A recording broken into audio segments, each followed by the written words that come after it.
welcome to Dire Bear. It's Tuesday night, so of course that means we're playing Operation Aegis, our Lancer actual play. I'll be your storyteller for the evening, Jason. And with me today will be Sarah playing Vika. Vika playing Sarah? Almost. I caught myself. Patrick playing Freddy. Uriah played by Eric. Jeremy playing Cortev. And Carr as Tiana. Hello. Alright, who remembers what went down last time? Let's see. Uriah committed an actual war crime. Base blew up. Technically, no. But actually, you executed a restrained prisoner. You shot a restrained prisoner. That's war crime territory. Actually, a war crime. The base blowing up covered it up. Yes. However, the cult is technically a terrorist organization, so therefore does not count. Which actually still apply to them. It's never a war crime the first time. We don't know the Geneva Convention of this planet. Actually, you would have been. You would have been. Actually, we do. It's only a war crime if you're caught. Damn it! They were going to die technically. Who's going to come down here to do an autopsy? Union's very thorough sometimes. But yes, you infiltrated a base. Well, infiltrated may not be the right word. That implies stealth, I think. We stormed. You the stormed base, a base. Managed to get out before it exploded. With some information. I mean, they had wiped a lot of their drives,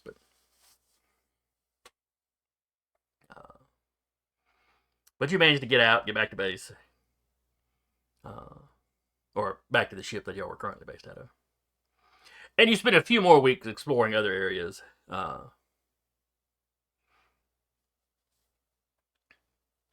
There was not a lot of action in those few weeks. With the base destroyed,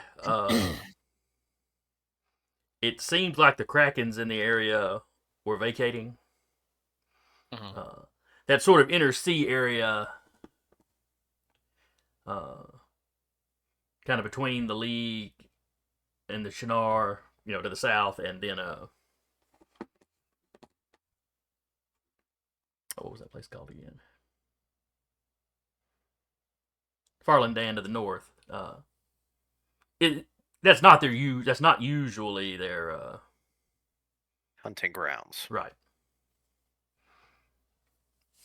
So it was unusual them being in, that's the sort of thing you might have to worry about on like the northern coasts of the continent, but not usually in that kind of shallower sea area, middle sea area.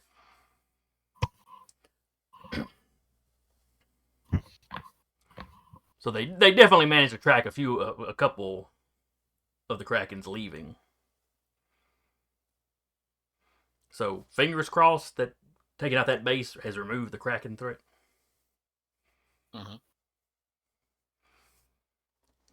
So there's of course fear that the cult may have taken that technology, may have that technology somewhere else. Oh, they probably do. But I'm sure it won't come back, on y'all at any point. No.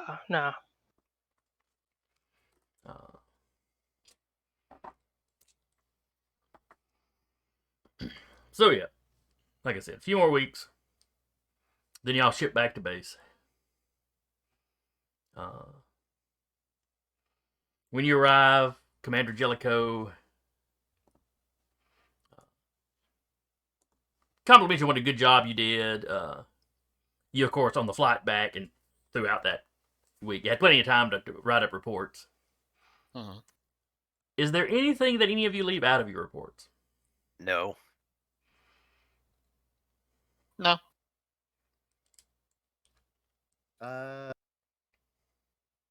There are certain things that I will say, if you want the like full story on this thing, see this person. So Cortev's not hiding any information, but he's not necessarily ratting anybody out either. Yeah. It's shorthand for I don't know what the fuck he was thinking. You ask him. Vika may not mention a set wondering about her own sentience. Well, I guess I leave that out. I don't. That isn't really. Well, that was just a conversation between people saying. Yeah. That was less something mission specific. Mm-hmm. That's not necessarily part of the mission. Because I'm trying to remember She's still not mentioning it. what triggered that bit of conversation. The name. Innocuous. It Yeah. was the name because the cult went off about how why is he always sending you after us? It was before that.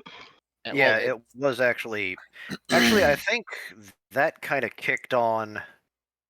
Was it shortly after you turned on your core power? No, it was Okay. no, it was before we even got into the base. Okay. Yeah. Was it something about her realizing she was named? Was it something about how the NHPs keep using deity names? Yeah. Something to Yeah. that effect. Yeah. Okay, that's what I was thinking. It's like she noticed that, and then she realized she was named after a deity.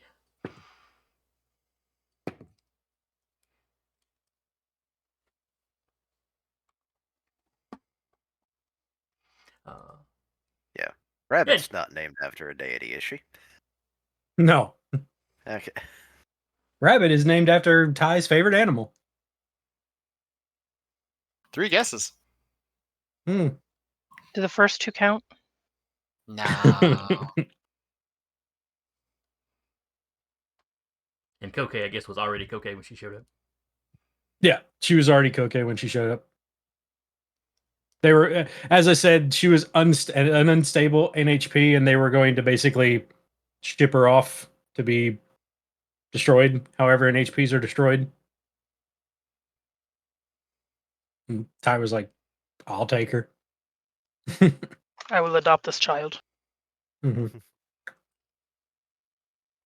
So anyway, Having to sign a safety waiver. through the rest of the mission, there was no further weirdness.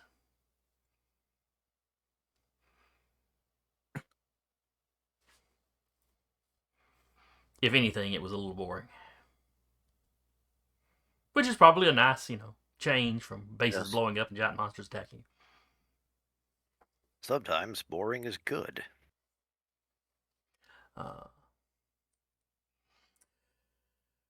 So Uriah, Commander Jellicoe wants to talk to you alone. Okay. Asked a few more details about what went on in the base. Mm-hmm. Specifically about the, shooting the prisoner. What about it? It's not really how we operate in Union. Not anymore, anyway.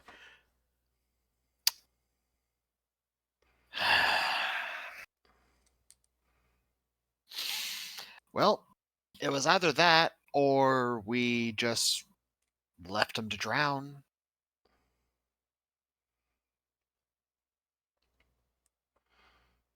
So there was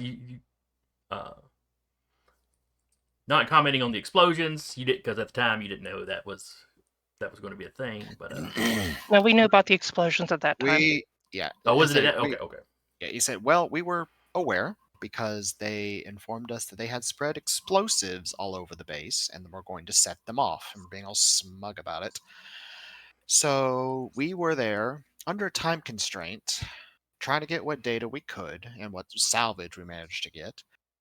And the choice was drag cultists who are effectively terrorists at this point, considering they admitted to throwing a kraken at a civilian city, who would be uncooperative, try to drag their feet as much as possible and cause as much of dead weight as possible to try and kill us along with them, with the exploding base, and the fact that they were already shooting each other as we're going to go out and be martyrs for our god, blah, blah, blah, blah, blah, who is more than likely a unshackled NHP. So, in order to save time, I just shot him in the head and said, "Let's go. We gotta leave."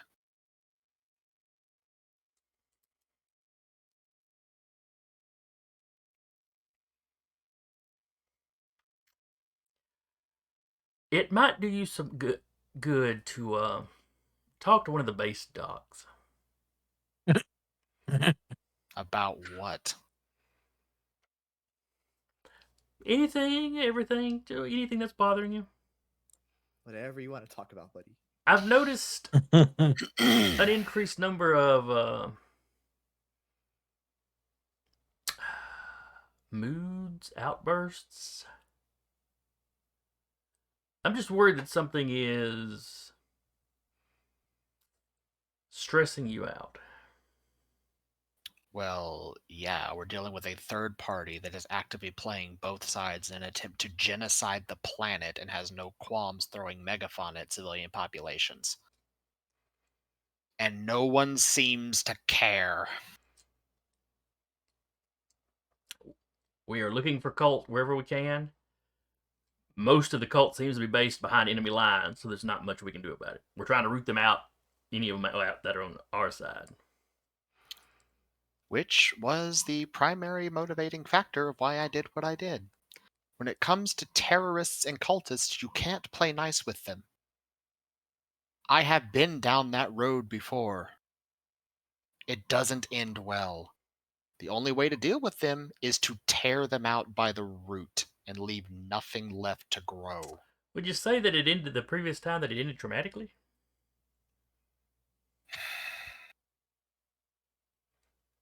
That's how my fiance probably died.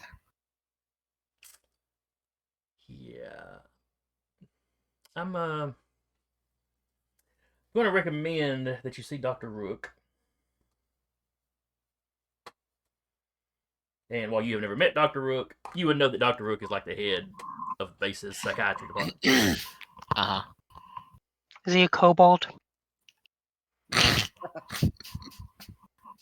Carr had a kobold character named Rook. Yeah. No. Nice. Yeah. It took him, I think it was like 8 sessions to realize it's my name backwards. Yeah. About that. Love you. Mean it. Mm-hmm. But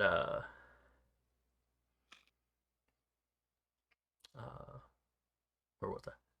Right, you need to talk to the doctor. Uh-huh. You're a very valuable member of our team here on the base. Uh-huh. You're very competent. You're an important part of the workshop, and the workshop has been excelling. You've excellent work. But I'm worried that the events going on here are picking at old emotional wounds. And I just think you talking to the doctor would probably be good for you. Think of it as preventative maintenance, if nothing else.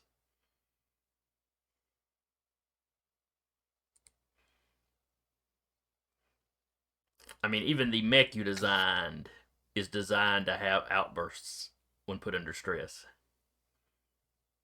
Now, I'm not a psychiatrist. I don't know if that's a subconscious call for help or not.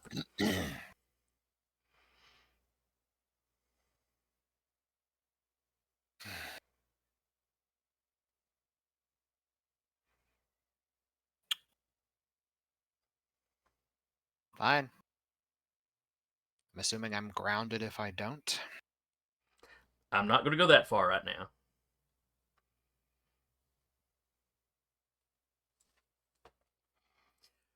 But I am going to be paying extra attention to your behavior going forward.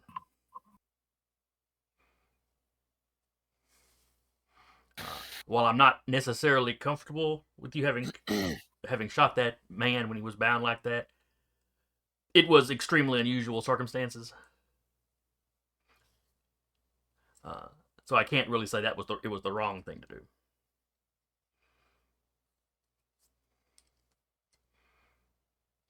Can't be playing nice all the time. No, but we can't just waller in the mud with them either. Not if we want to present ourselves as being any better.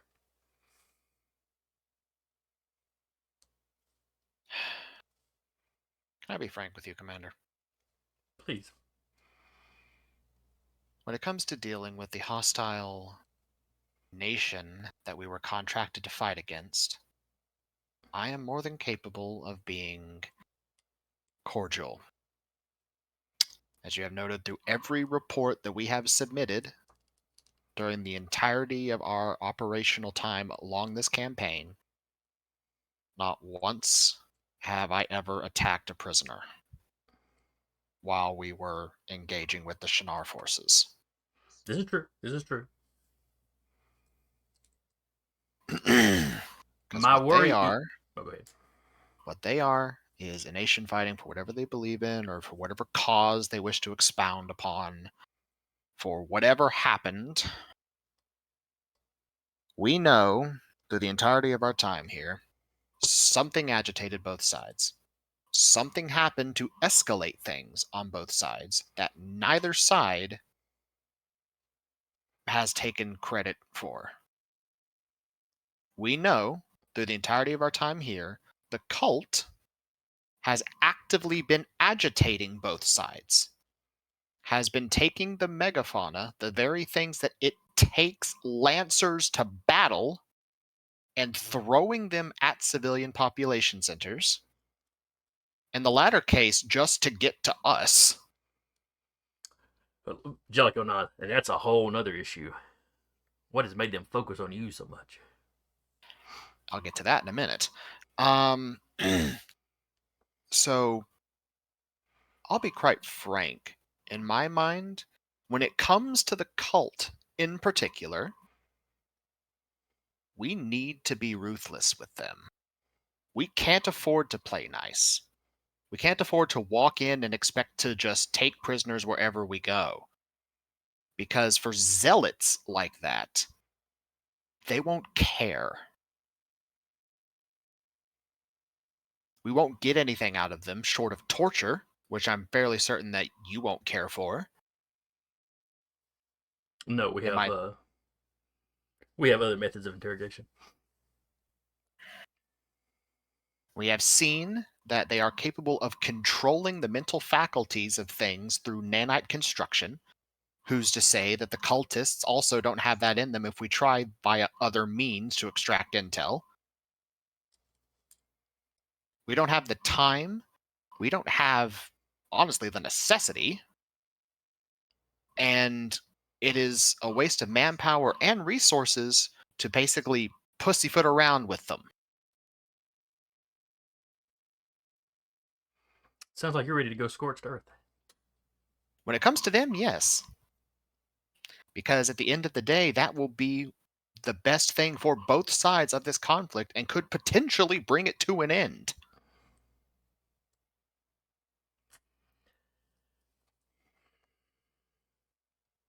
And if you're right about Ninurta being an unshackled AI,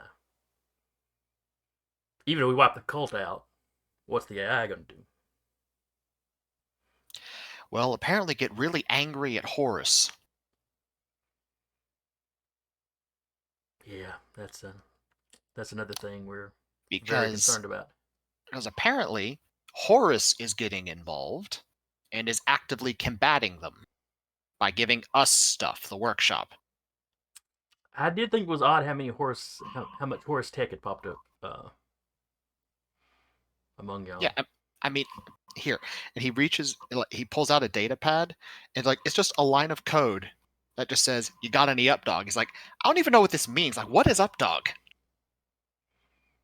Not much. What's up with you? And and then it's anonymous, but then there's an asset like emoji at the end. Like, I was doing maintenance on my Mech when we got back. This random bit of code just appeared. So I'm probably the next victim that Horus is going to throw stuff at, which would mean almost the entirety of our lance is full of Horus. Either technology or the lances themselves. Horus has a very, very keen interest in what's going on here. Squad's haunted. So, in my opinion, we need to tear this cult out from the root before we have another raw situation on our hands.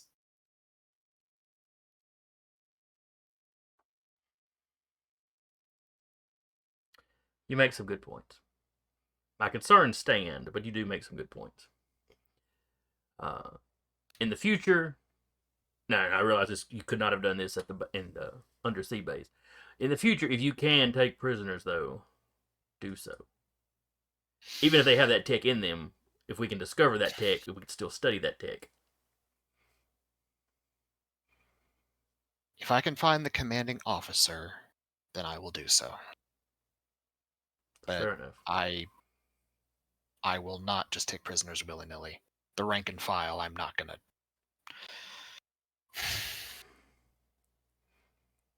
There's a saying my sister and I use sometimes.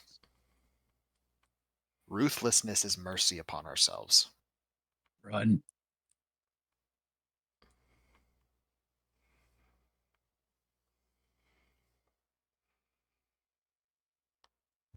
Hmm. And unless we find a way to somehow create some kind of paracausal space to shove prisoners into, we can't be taking prisoners all the time. It's just not physically possible, for one thing. Logistically possible, it's a stretch. And it's... we just can't afford to do it. Now, like I would not ask you to jeopardize a mission for it. Though at some point in the future, if we can find another one of their bases, that may be the point of a mission. In which case, you'd have the logistical support, though, to make transporting them back easy. And if that's the mission, then yeah, I'll go along with it. I mean, that's what orders are, and I follow orders. It's what I was trained to do. Okay. But I will eliminate whatever threat I need to in order to get that mission done. That's fair enough. And the lives of the cult will never outweigh the lives of my friends, and especially not the life of my sister. I'm not asking you to put them up that high. Just try to cut down gunning down bound prisoners.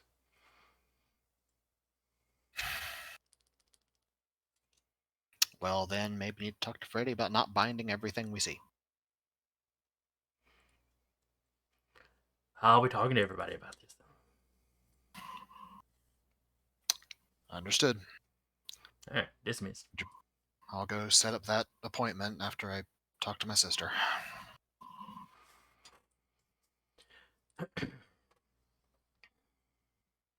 All right. What are the rest of you doing once you're back? You got a little bit of downtime before they ship you out to do anything else.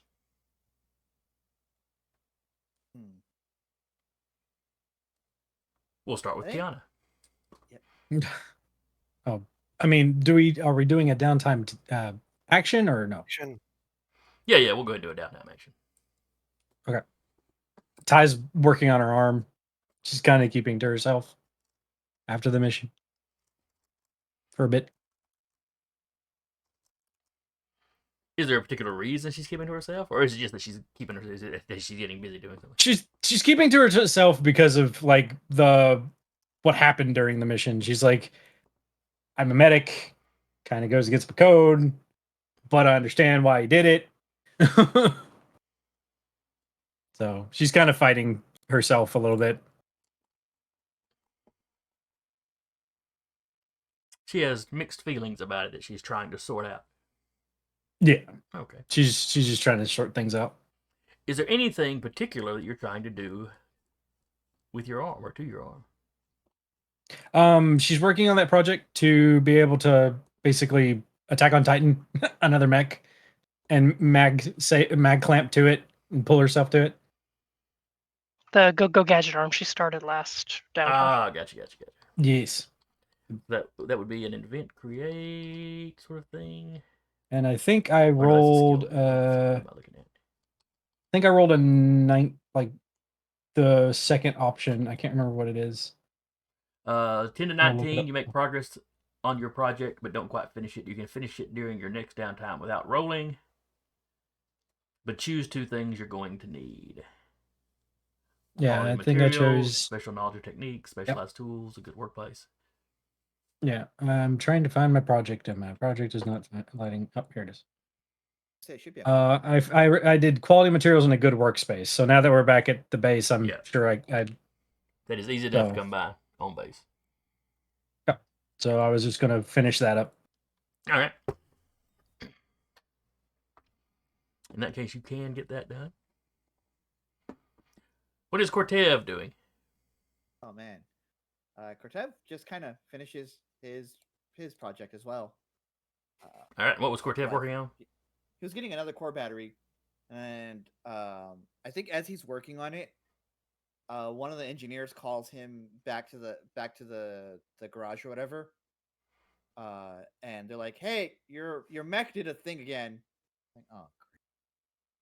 You guys see that, and anyone who's there sees that the mech is like where it used to be segmented. It's no longer segmented, and it's like all one piece now. It's just smooth. And kind of looks at it, and goes, "Oh, okay." Engineer's like, is it supposed to do that? No, but it's also a Horus tech, so who knows what it's supposed to do, right? Yeah. And the engineers in the Bay, there tends to be a split on the ones that are a little scared of Horus Tech and the ones that are just fascinated by it. Yeah. Though even the fascinated ones tend to be fascinated at a distance. There's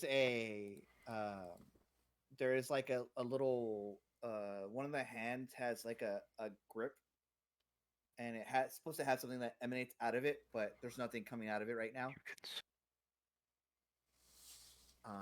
And as they're looking at it, it like shifts into grayscale for a second before shifting back.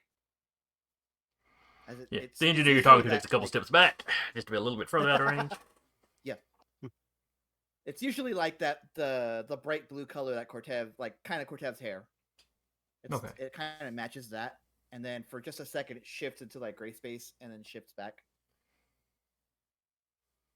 Engineer just walks away shaking his head. Good luck with that. Thanks. You're the best. You have one guy going, my colon feels warm. Should I have that looked at? I'm sure How- his mech's only mildly radioactive. What would be the range for the grapple hook or grapple hand? Bionic Commando Claw. I love that game. That's what I was thinking of when I was doing it. It was like a combination of that and Attack on Titan, just being able to grapple and pull.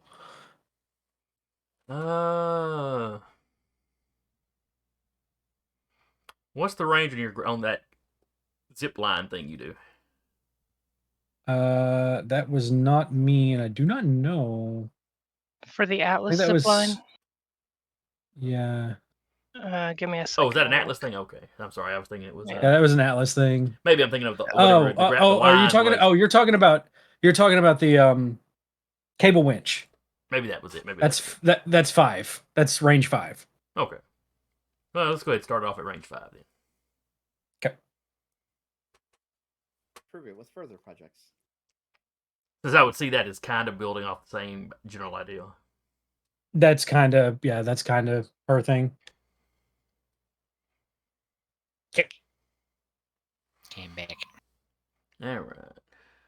Run. Why? I So don't know. was there anything Cortev needed to roll for? No, he was on the same thing that Tiana was? Tiana Okay. was on.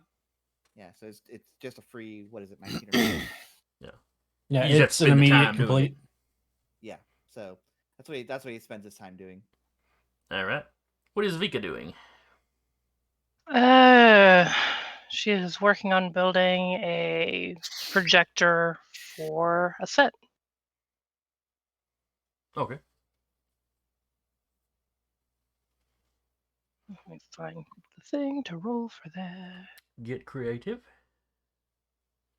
So if you've got invent create, that would definitely work. If you've got something else that you think would help, you can pitch it. 1 second to get back to the thing, and I will double check it.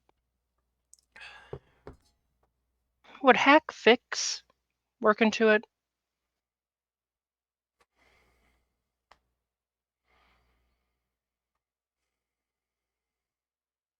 Yeah, I could see the fix part of that working.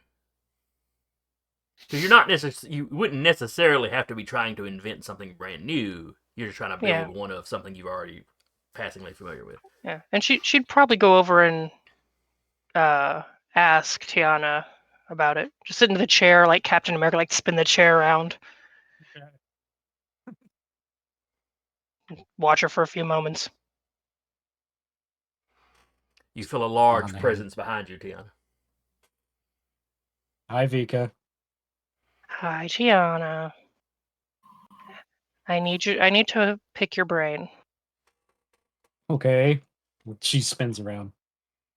Holds up like the beginnings of the drone coffin. No. Okay. Any advice Ty on will how pull- to assemble? Ty will pull out her blueprint. And if she's made it once, could I make one in the time that we have here on the base? Or even just give me an accuracy, maybe.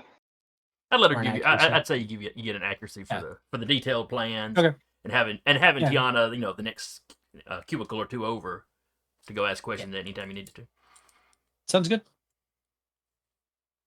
So it'd be grit plus hack fix, correct? Correct. Plus a d6.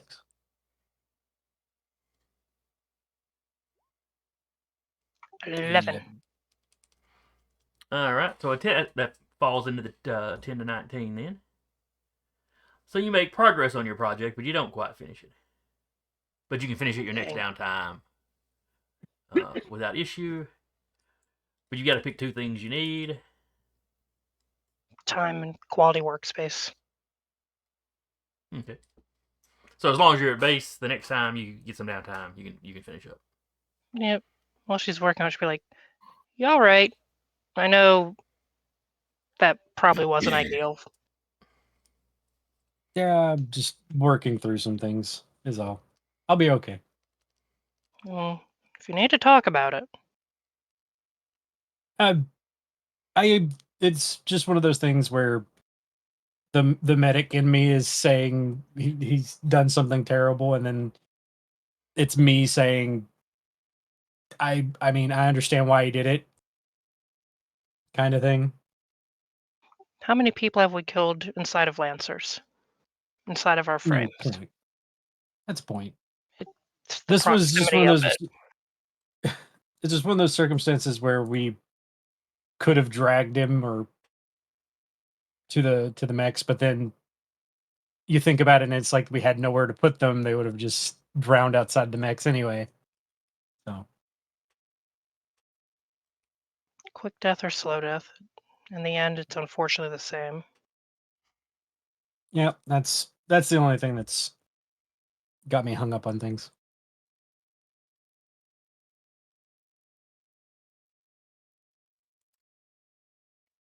Okay. So y'all are having a heart-to-heart while y'all are tinkering. Mm. Patrick, what is Freddy up to?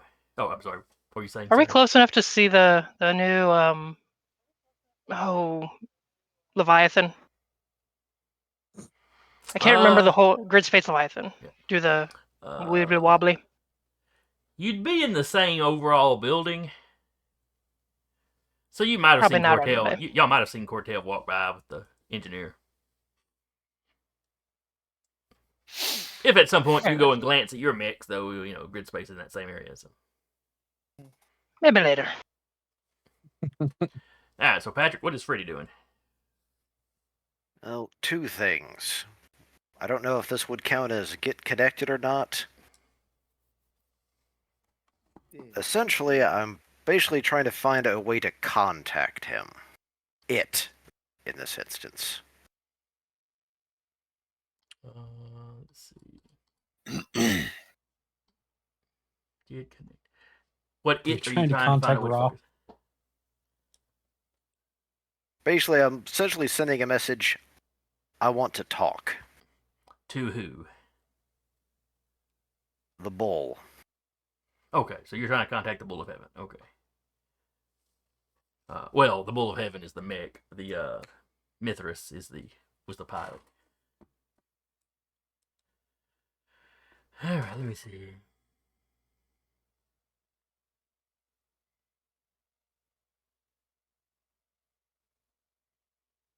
Um,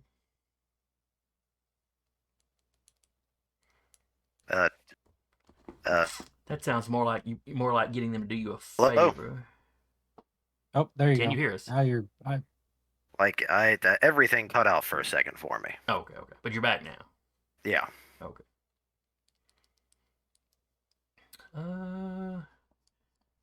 That feels like that should be a down time activity, all right. I was looking at get connected. I don't know if that would count or not. So It's kind of about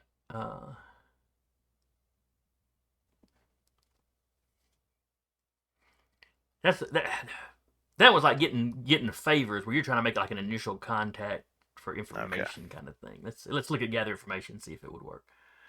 Oh,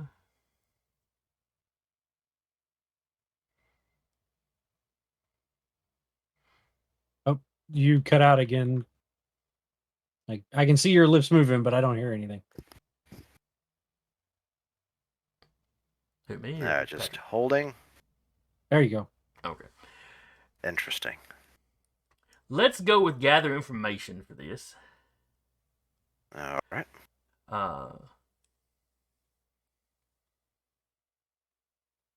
So on a 9 or less, you get what you're looking for. In this case, you make contact with him. But it gets you in trouble. Which means you may get in contact with him, but you leave a trail where people would know you've gotten in contact with him. So maybe Union starts pressuring you to let them talk to him, or maybe the cult figures out, something negative will happen as a result. And we are. And on a Our 10 to grit's 9, still a 4. Yeah. and on a 10 to 19, you find what you're looking for, but you leave evidence of your rummaging. Which again means somebody will likely figure out that you've done this, but there might be a time delay. I rolled a 23.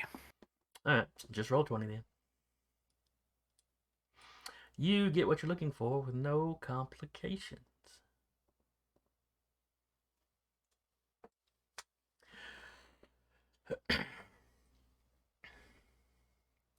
Let's see. How would you manage to get in contact with him?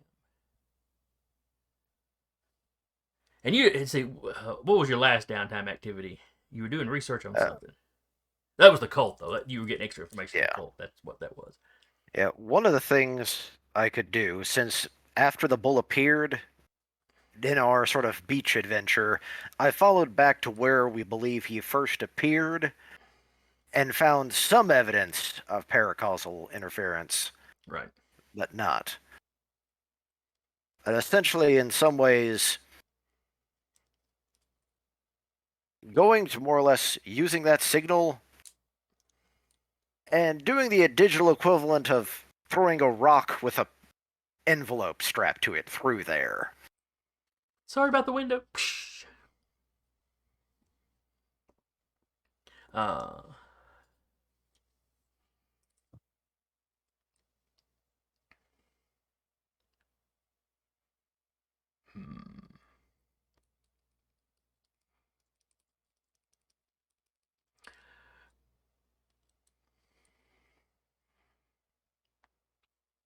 So let's say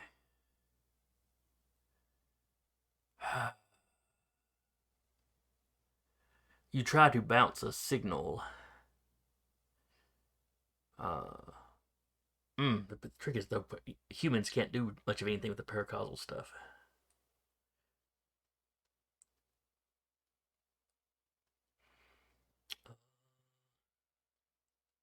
You succeeded. So how did you succeed?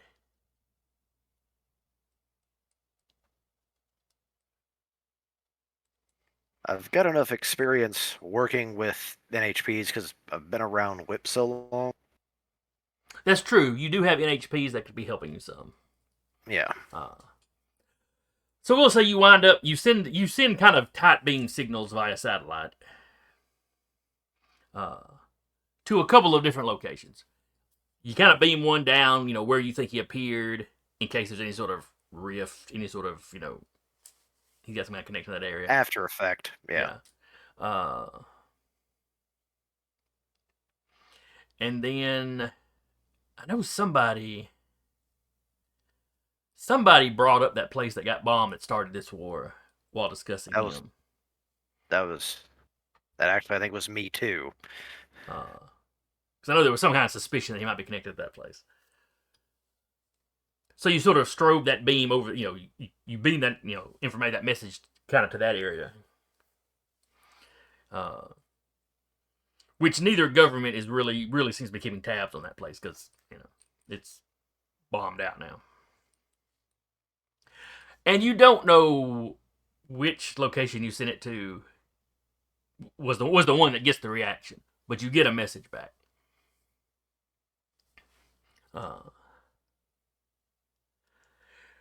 And with it is attached a question. What was Uriah wearing that day on the beach?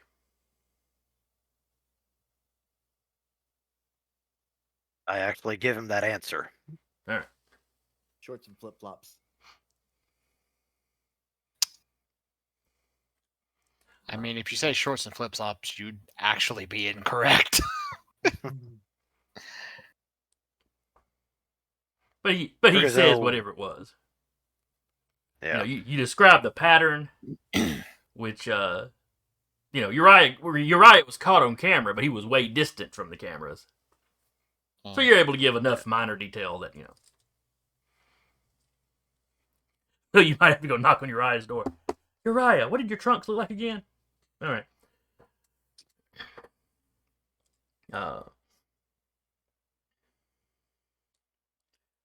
So he is satisfied that you are indeed somebody from the workshop. You are who you're claiming to be.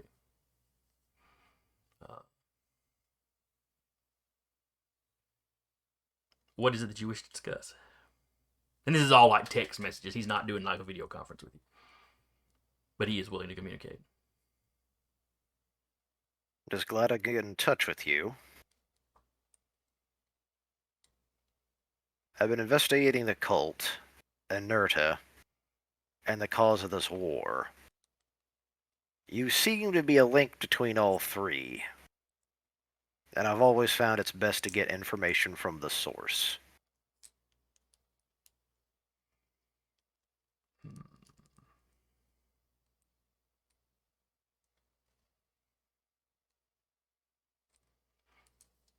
What information do you need? As with all things, let's start from the beginning. How did this war actually start?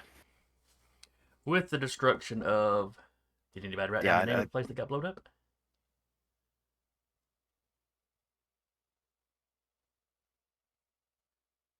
I don't know, Nobody? did you? It's I'm probably quite certain actually I'm quite certain I wrote it down. Uh-huh. it's probably actually under, because I got the information for the cause of this war. It's probably under that little tab somewhere. Players. It may have been Kaliakra.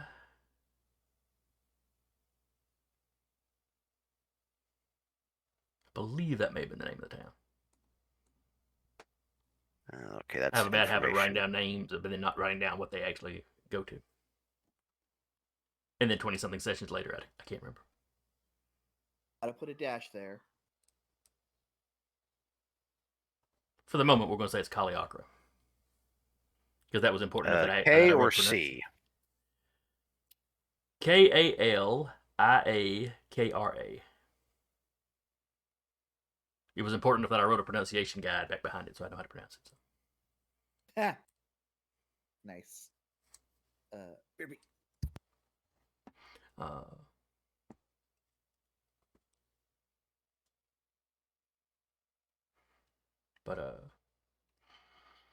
but he tells you, you know, a war might have been coming even without the cult's interference. You know, just the typical tensions. I mean, these are two countries that they've clashed repeatedly, you know, throughout human history on this planet.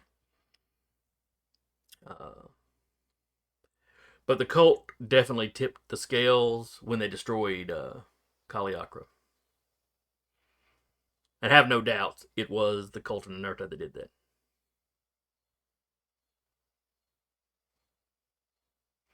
And how did they go about it? Some sort of paracausal bomb. Like, it didn't do it wasn't like normal radio, you know, it wasn't like a normal atomic weapon.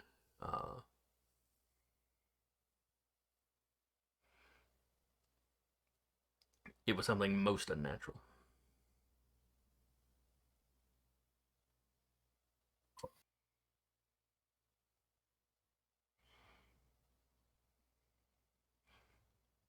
Only a very small handful of people that happened to be outside of town when it happened survived. Do you have a list of names? And I assume one of them may be you? I'm sure you could look up the names of any survivors that were you know, picked up.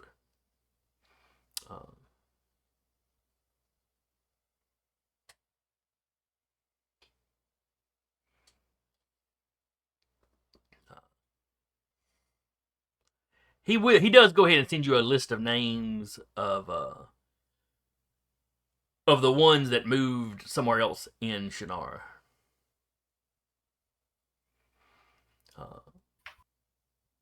Because Kaliakra was it was basically a border town that had swapped hands several times. So you had, you know, So plenty of both sides, you know. Yeah, you're talking like if there was money, it would be reversible with each country. Just about, yeah.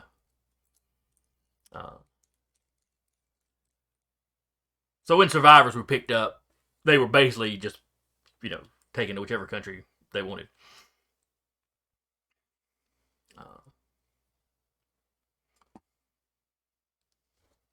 Because it was not that large a town. These were not like soldiers or politically important people per se, or strategically important.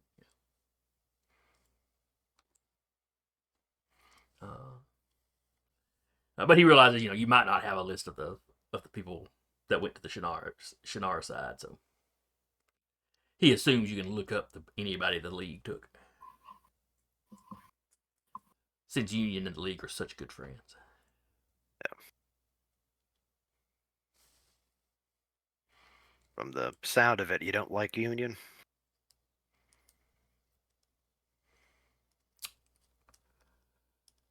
I think Union's presence here is due to the cult. I think the cult arranged that somehow. I don't think the cult wants the war over. Well, I don't think Ninurta wants the cult. I don't think Ninurta wants the war over. The rank and file cult probably do. The cult's very pro Shannara. It's just they want their version of Shannara.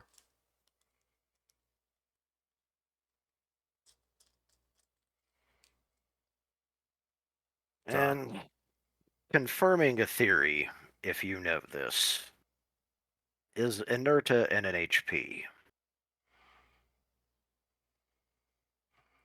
You mean is he an NHP or a god? Given what we know about them, both answers are true. Good. You understand the situation we're in then. If you're asking do I have any kind of factual knowledge one way or the other, I do not. I suspect it's an NHP. Much like the raw NHP that Union had to deal with, or Horus that, you know, is another one that likes to meddle. More on that, too. Given our last encounter with them, the cult seemed to complain that Horus took favor with my associates. Now, let's be honest, my squadron.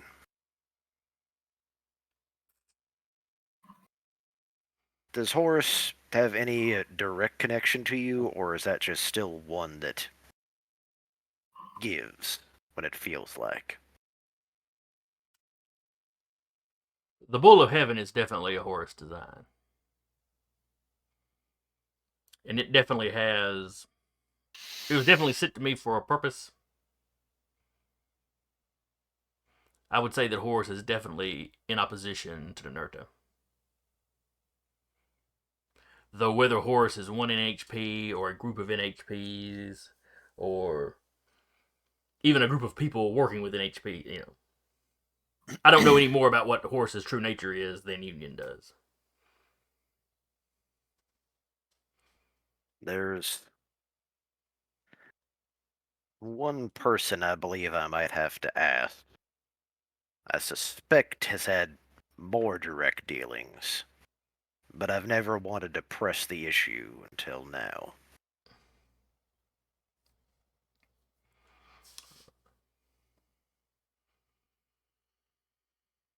But that is for another day. Indeed. If possible, I'd like to keep at least an open channel of communication between us, just as a means to contact one another. I don't want the cult to succeed, especially considering what you've told me about the paracausal bomb. That's something I'm gonna have to look into.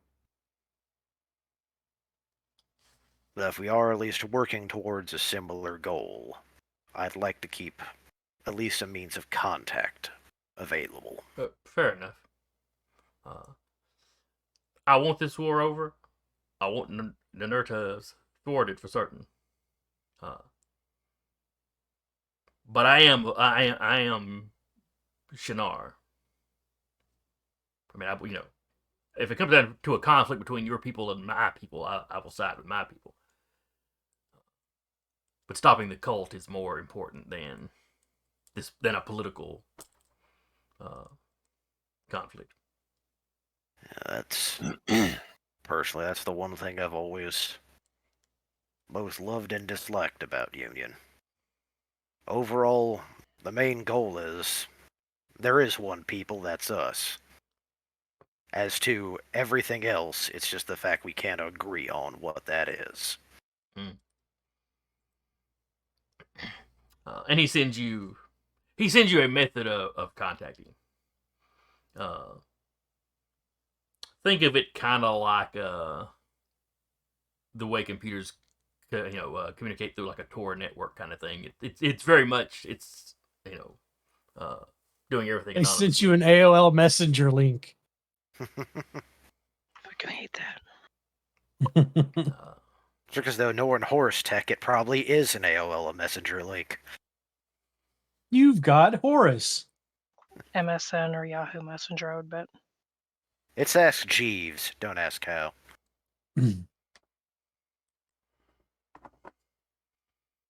It's what Google evolved into.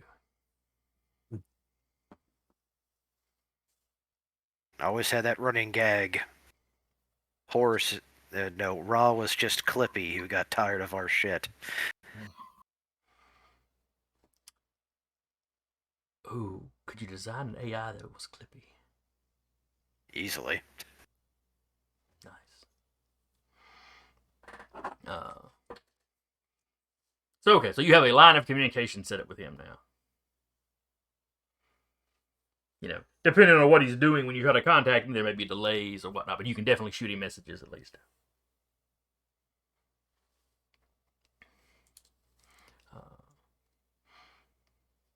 Uriah, you talked like you were going to go find your sister once you were done talking to the commander. Yeah. Which basically amounts to wherever she happens to be, the door gets kicked in. She's I'm sitting just- there with Ty. I'm just picturing you pulling up your app instead of a Find My Phone type thing. It's Find My Sister. Now that's They just the just twin Find my senses. Vika. It just pings. Find my It just Vika. pings her thing. So you. So yeah. Wonder He Twin knows her. powers He knows her activate. usual haunts Uh, as a tuning fork. so she's not in the first place you look. So you think to go, and you remember, oh yeah, she had some projects. So you go look in the engineering thing.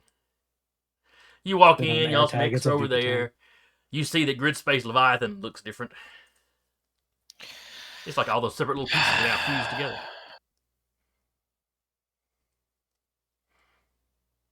Oh, no, there it is. Keeps going.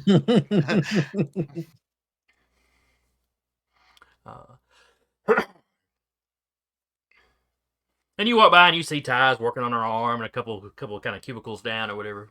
Vika's working on something. Her As you space approach, is they're immediately occasionally invaded. shooting comments back and forth at each other or whatever. Uriah does the Captain America reverse chair thing to Vika. The only difference is she can do it to high backed chairs. She can do it Riker. She can do the Riker maneuver. Yeah.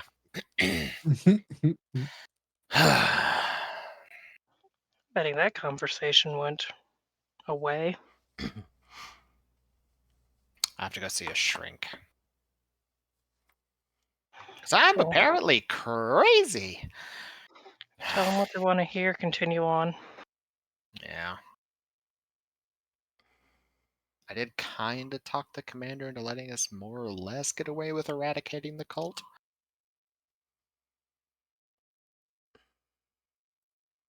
It switches to their language that they used on the station. Oh no, he's been in that language the second he sat down. Okay, just clarifying. Because he saw Ty there. Maybe outside of more particular eyes. I had to promise that I would try to take commanding officers prisoner for information gathering and intel via creative methods. Were we supposed to put them in a little Ziploc bag and take them back? I don't know. That was one of my primary arguments. I more or less talked him into going, unless the mission specifically says otherwise. I can kind of just, well, he didn't give me free rein to do it, but he said, I can see where you're coming from and you make a good point. More or less.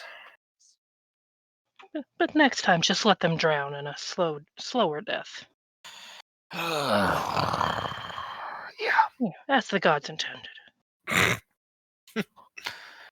They weren't genetically engineered to have gills, so therefore they are the weakest. Your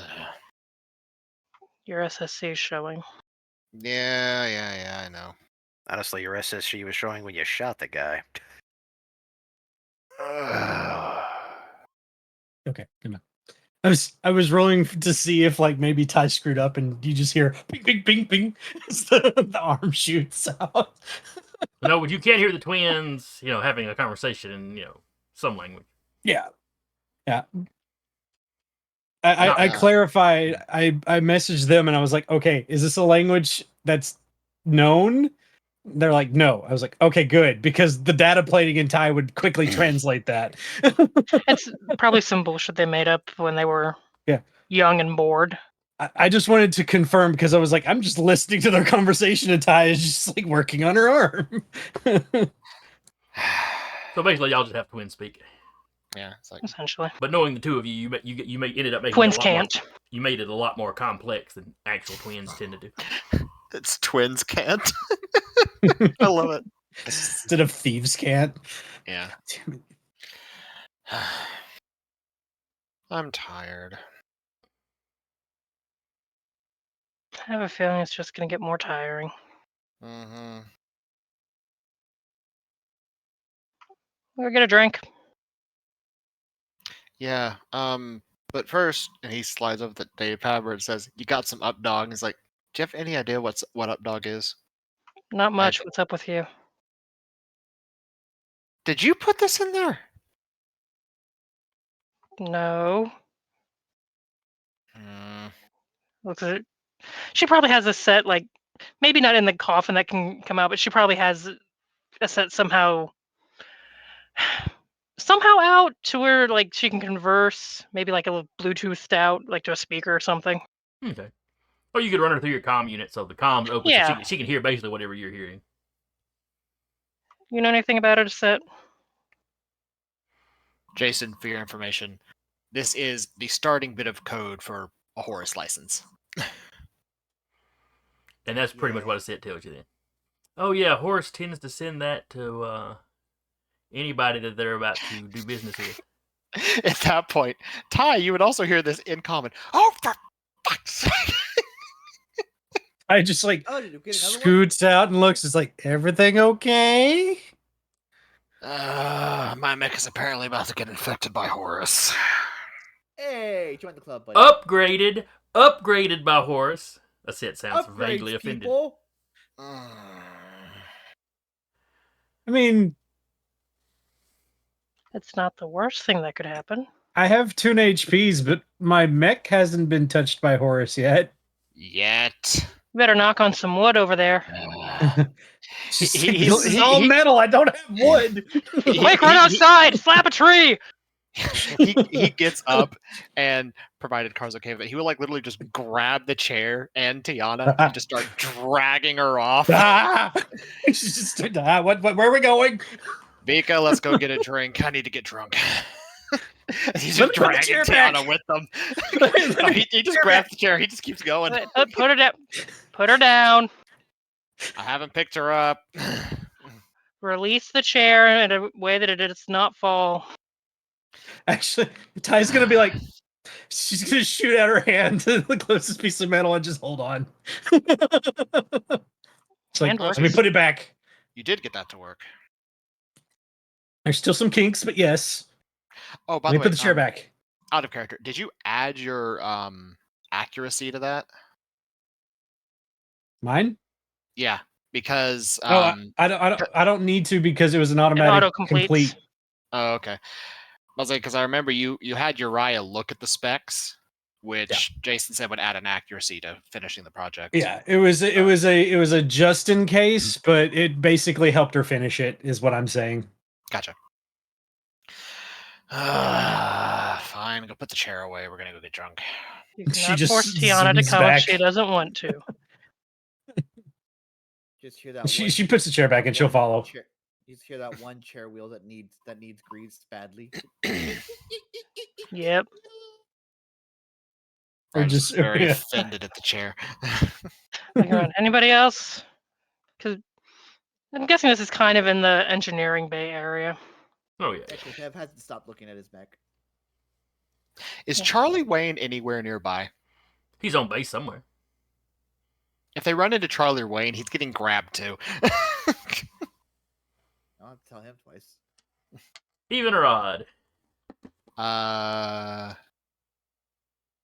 Let's say evens. You could always just send him a message on the comm. Yeah. You don't see him while you're walking, but you know he's on base, so you could just call him. Yeah. Yeah. I think it'd be funny, Ty just- would Personally, I think it'd be funny. Like he's just with his team. Uriah just walks by, grabs him by the shirt, like we're getting drunk. Ty would probably message Doc from their team and be like, drinks. If Cortev is still looking up at the mech Lancer, Beak will be like, "Do you need a drink?" Huh? You're just now grabbed by the neck and dragged away from your No, mech. she's not going to drag anybody. She'll be like, "We're going to get off base. If you would like to join." Cortev, we're getting drinks. Let's go. Okay. Does anybody contact Freddy? Actually, I go because I want to actually give some information to the commander. Okay. Ty'll ping him to let him know where they are, though. All right, so Freddy gets the ping, as he's walking into the command station to see if the commander's still there. So after he talks to the commander, he can choose to go if he wishes. All right, so all y'all are heading to the bar. You get a message back from Doc. Him and Charlie Wayne are free. I can make it.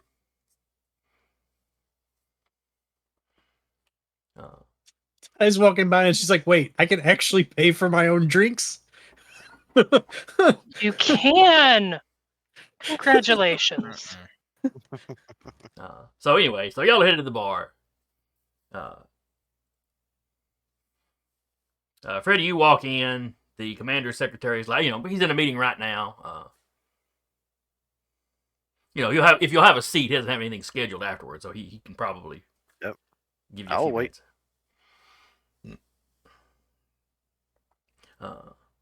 And I'll wait, and I check in with Whip, see how he's doing.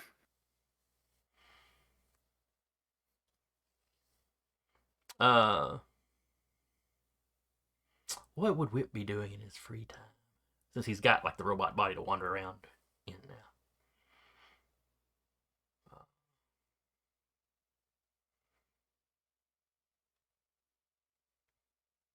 He's wandering around the base. Because he hasn't had the body all that long.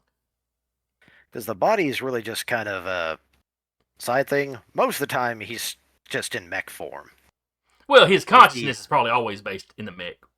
Yeah. The body's almost like a drone that he pilots. Or whatever. But it lets him go out and feel like he's interacting with the world.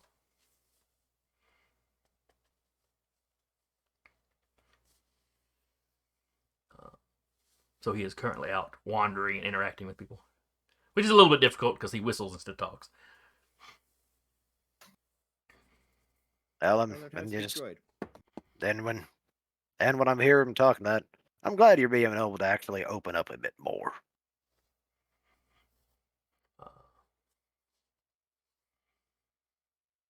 Well, it would probably help if he had an actual voice, but he does what he can. And you're sitting there for 15, 20 minutes. And the door opens, and you see a lady.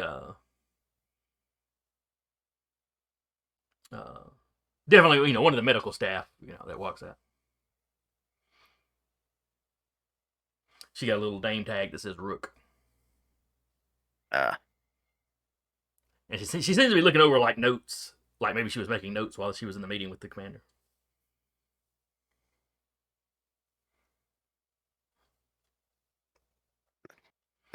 But she does stop and glance at you.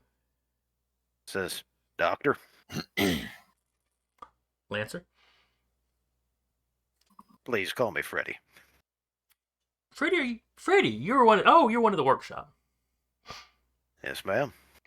Interesting. Oh, well, good to meet you. I won't hold you up. And the secretary tells you, Freddy, you can go on in. Would Ty have met Rook? None of you have. I don't know. Well, let's see. Ty was on the base longer than so. Maybe. Yeah. I don't think Ty any of us was met her in game. Not met in game, but I figured in game. Yeah. Yeah, I figured with her being on base before everyone else, she would be in the medical bay for a little bit longer. So yeah, it is quite possible. I didn't know if she had been, if not in passing.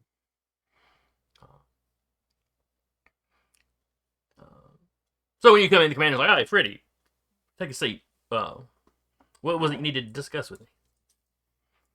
Well, a couple of things. I've been doing more of my independent research, and something we may need to look into. Because by all accounts, whether this is true or not, it seems Ninurta was partially responsible for getting Union involved.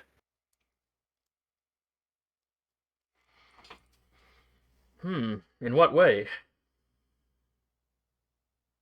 As far as we've been able to determine, Ninurta's overall goal is the continuation of this war. For what ends, we've yet to be able to determine. But while Shinar was doing, by all accounts, was all doing fine, and then we got involved. Yeah, the war had started to tilt towards them. Then we found, and he stopped. Yeah, the war was definitely tilting towards them. Is any information that I'd need to be aware of that one? You said you found something. The exact trigger for you in deciding to get involved is classified. Was it a paracausal weapon? No. Have you got some information on a paracausal weapon? That depends. Is it classified? We don't have any information on. I mean, I assume you're talking about something a little more massive than just a Horus weapon that you strap on a mech.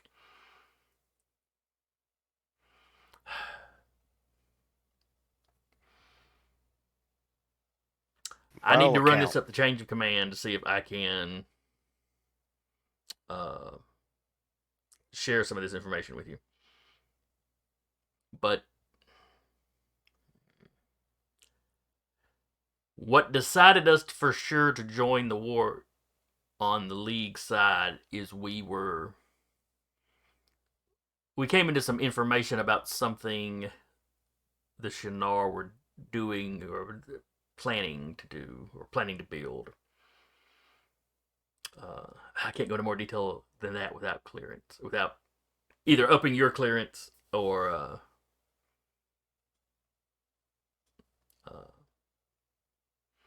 getting the general's permission.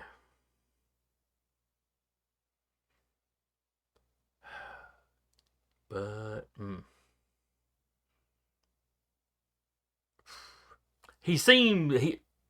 you rarely see Jellicoe all that flustered, and it's like something you've said has got him really concerned.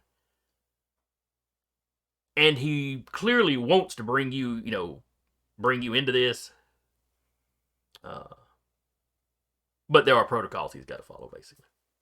And I understand, because even in this look, I know there are protocols. Ideally, if the world was perfect, we wouldn't need them, but we do, and the world isn't. Have you come across information on a paracausal weapon that we should know about?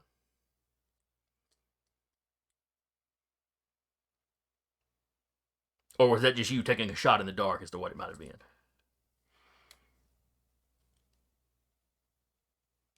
Both. Okay, what information do you have on the weapon? All I know is Caliagra was apparently destroyed by such a weapon. We haven't had it. With the war kicking off, there wasn't really a time to do a lot of examination of the area. There was definitely, the eyewitness reports definitely say there was something odd about the damage pattern and stuff. Where did you come by this information, though? Unfortunately, much like you have to keep things hidden, I have contacts that would prefer to remain anonymous. He doesn't seem real happy with that, but he sort of nods his head. But this is the contact that you trust. One that has aided us in the past, yes. All right, I can accept that for now. If you find specific information out on this weapon, though, I am going to have to insist that you pass that information along. But you can keep your contacts identity secret for now if you want to. All right. Ooh, what were we rolling for? That was just basically me charm roll. Oh, okay. Understandable.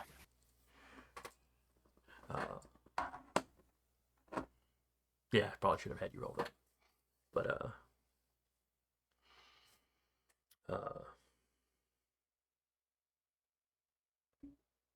So he's gonna run that chain of command, see if he can get permission to bring y'all into kind of fully disclose. One thing he does want to ask you before you leave, though, kind of changing subjects. How do you feel about continuing to work with Uriah?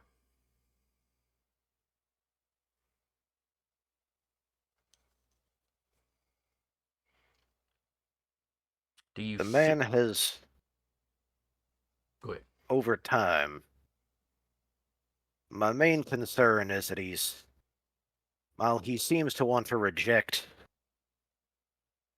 his Shimano background, I'm worried that still lingers in him. It can be hard to change habits you've had, from childhood, for cultural viewpoints. And if you're curious about him executing the man that was restrained, yes, I do take issue. He can spin it any way he wants. He just shot a man because he felt like it. That's kind of a concern we have. I mean, it doesn't exactly count as a war crime the way things are written, but it's still. Oh, what were you going to say about his sister? His sisters are as a rock as she is. I can rely on her. She does seem to be the steadier of the two. But I also know the two are very close. And Uriah is quite the asset to have. My only concern is this might be the beginning signs of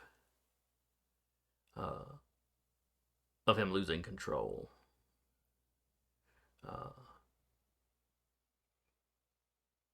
But Yes. we'll have to wait and see. But please keep me up to date if there are any other incidents. I will. Now, I mean, thus far, as far as I know, Uriah hasn't been trying to hide anything. He hasn't.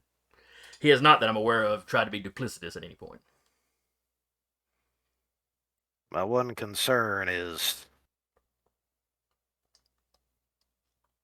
this allowing this to slide might make him believe you agree with his methods. Hopefully, I have convinced him that's not the case. Because, while I agree with you that he was probably spinning it, it is true that man was dead regardless. But so there might have been some ideal of mercy in his mind when he did it. But at heart, that was a willful act. The fact that we could not save them, I don't disagree. There was nothing we could have done in that situation. Him killing that man, he made that choice.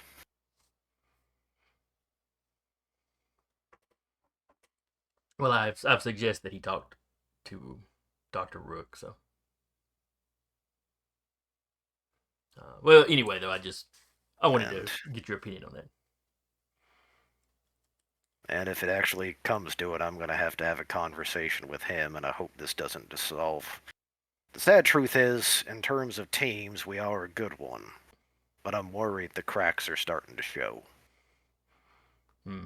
That would be a shame. But wars are also stressful.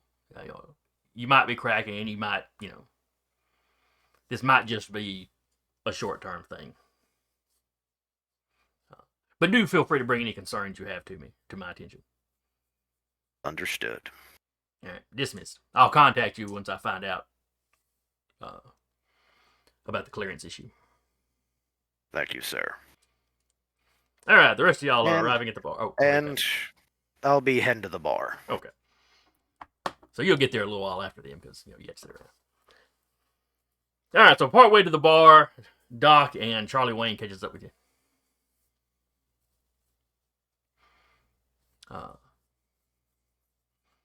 Charlie Wayne's doing the fake look at his watch thing. A little early to start drinking, but that does mean the bar won't be busy. Yay. I need to get drunk. Ooh, bad day. Something like that.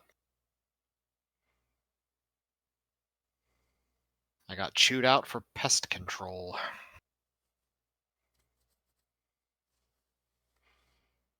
What did you invent something to kill bugs or?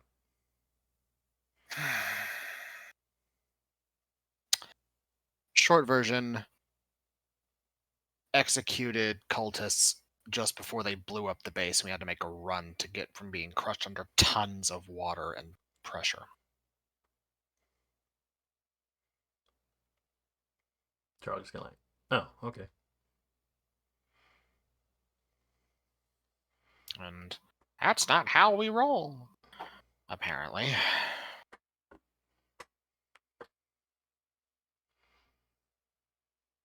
Percussive bonk up to the back of your eye's head.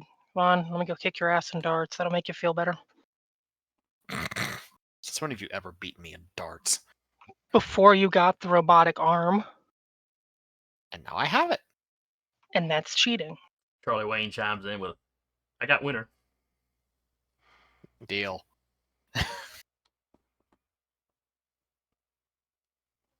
Uh, Loser buys the rounds. And nothing imported.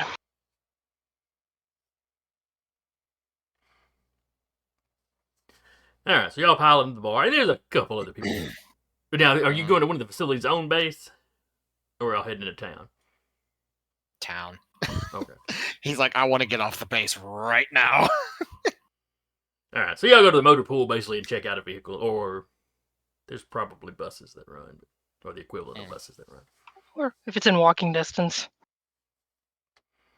Well, the base is slightly outside of town, so you probably Yeah. want to drive into town, and then there's an area where you'd have several choices that y'all could walk between.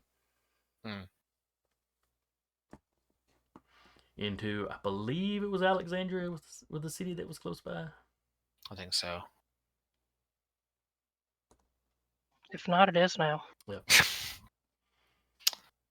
Charlie Wayne, you know more about these things than me. Which is the best one we could go to? Do you want a cheap drunk, or do you want something that's going to taste good going down? I prefer taste good going down. All right, follow me. Follows Charlie Wayne. And he marches y'all past one that looks like a dive bar. Because if you ever just want to get drunk super cheap, that's the one. It's not very good though. No. Okay. As you're passing by, you hear somebody inside. "Hey, Charlie Wayne!" He waves. You're Vika just popular. is like, really? Sometimes you just want to get drunk. Fair enough. Sometimes. Ty just looks up at Vika. Are you really surprised? And behind me, you hear Doc going, "Sometimes you've lost all your money playing cards, and that's all you can afford." Speaking from personal experiences? Doc's like, "Me? No. Oh, yes. Not you. Other people's experiences I have observed." Of course, of course. I would never dare insinuate that you would lose at cards. Was Doc the one that I beat in poker? No, that was Smokes. That was Smokes. Okay. Yeah, Sorry, Doc did not which get one it involved was. with much of the gambling. Gotcha. I think he did some slot machines or something. Mhm.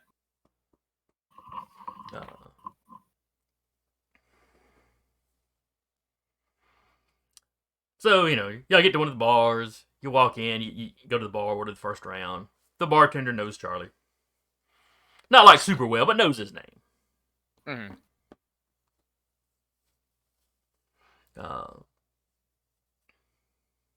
And you see, there's a couple people in there that are local. There's a couple other people that are clearly, from the base.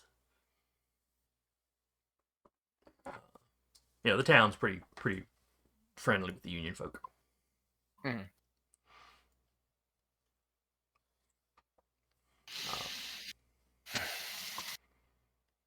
So do y'all grab a table, or y'all gonna sit at the bar? Let's grab a table. Okay.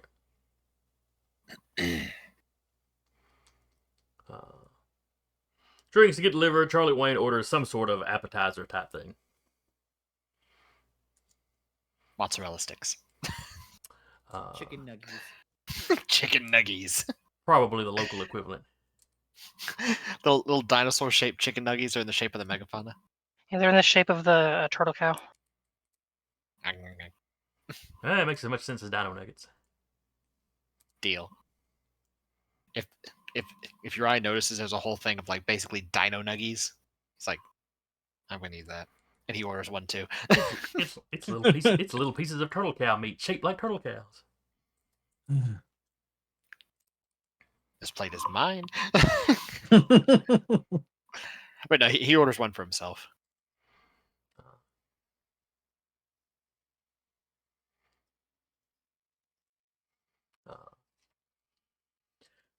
So while you're eating, Doc looks through your eyes like, so that last mission was kind of rough.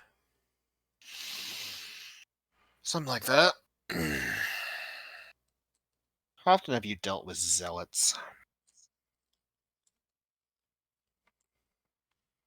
Uh, I'm not talking about, I'm going to die for my cause until you put a barrel to their head. I'm talking about willing to shoot themselves as martyrs to the cause levels of zealotry. yeah, that's not really something I've dealt with much. That's what we were dealing with. And to keep us from getting away, they decided we're just going to strap explosives to the base at the bottom of the ocean. That would do it. And yeah. Instead of having to drag a whole bunch of dead weight around, I just shot him in the head. Oh, okay. So they weren't shooting at you at the time. I mean, there's nowhere They we could had have been. them. Yeah, they had been. It was either shoot him in the head and get it over with, or let tons of water do it for us. They're dead either way. Charlie Wayne's were not. That sounds fair enough. Where Doc's like, tons of water would do it pretty quick too. I mean, not to be pedantic, but yeah. Neither way was going to be a long lingering something. Considering the layout of the base, they'd be drowning before water pressure got them. I'm laughing because I just imagine that. I'm just imagining Ty sitting there, and then the biggest, jokingly large drink gets put in front of Ty. It's like those joke I can afford margaritas. it. This is the most expensive thing on the menu. Do you like it? No, it's revolting. Would you like another one? Yes, please. Yes, absolutely. Yeah, exactly. Meanwhile, you're Comes with a bendy straw. No, crazy straw. Crazy straw. Ryan just gets a giant plate of nuggies and he's just munching on that.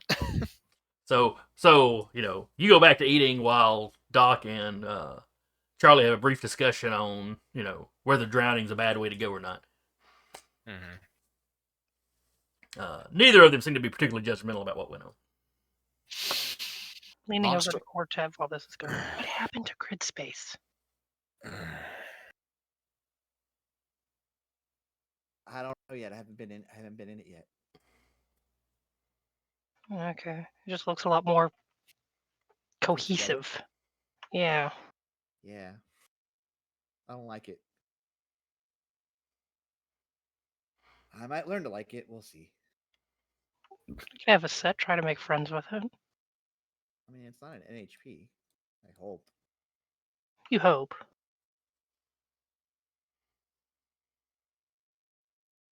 Goes back to But stealing nuggies from your eyes. At some point, while people are talking, Uriah has 2 nuggies and he's having like a play fight with the dino nuggies. Koke is trying to steal a nugget, but She doesn't know what she's going to do when she gets a hold of it. she'll pick it up, run across the table, put it on Tamika's plate. Well, the holograms are just holograms, right? Yeah, exactly. So it's just like, dang it. Holographic nugget. At some point, whichever nugget loses the fight gets dipped in sauce and eaten. Picks up another nugget, goes back to the fighting. It's Nuggy Dome. 2 Yep. nuggies enter, 1 nuggy leaves. Oh, no, he leaves. Pretty much. They have the 100 nugget challenge. Oh God. Where are you guys getting sent off next? They told you. They haven't told us yet, but No, not yet.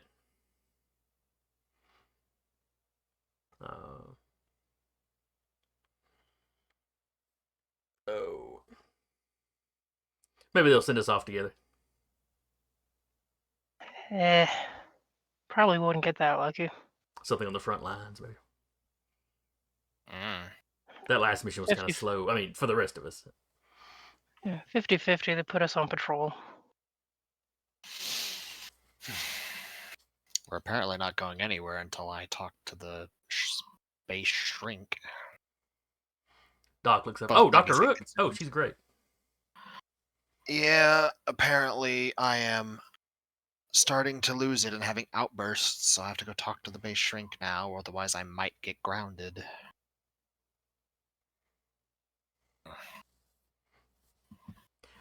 Well, look, man. And this is Doc talking. You know, you gotta take care of yourself physically, but you also gotta take care of yourself mentally.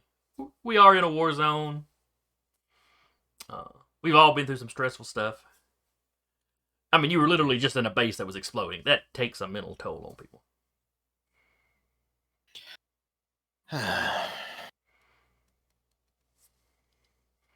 I mean, if I could get Charlie Wayne to make an appointment, I absolutely would. I don't have a choice in the matter.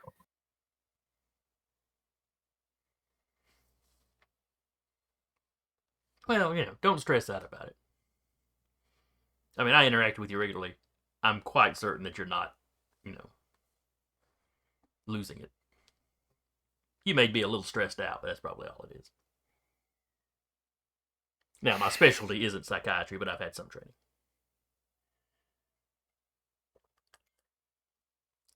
He gives Doc nuggies. Thank you. He then leans across the table and dips in the sauce.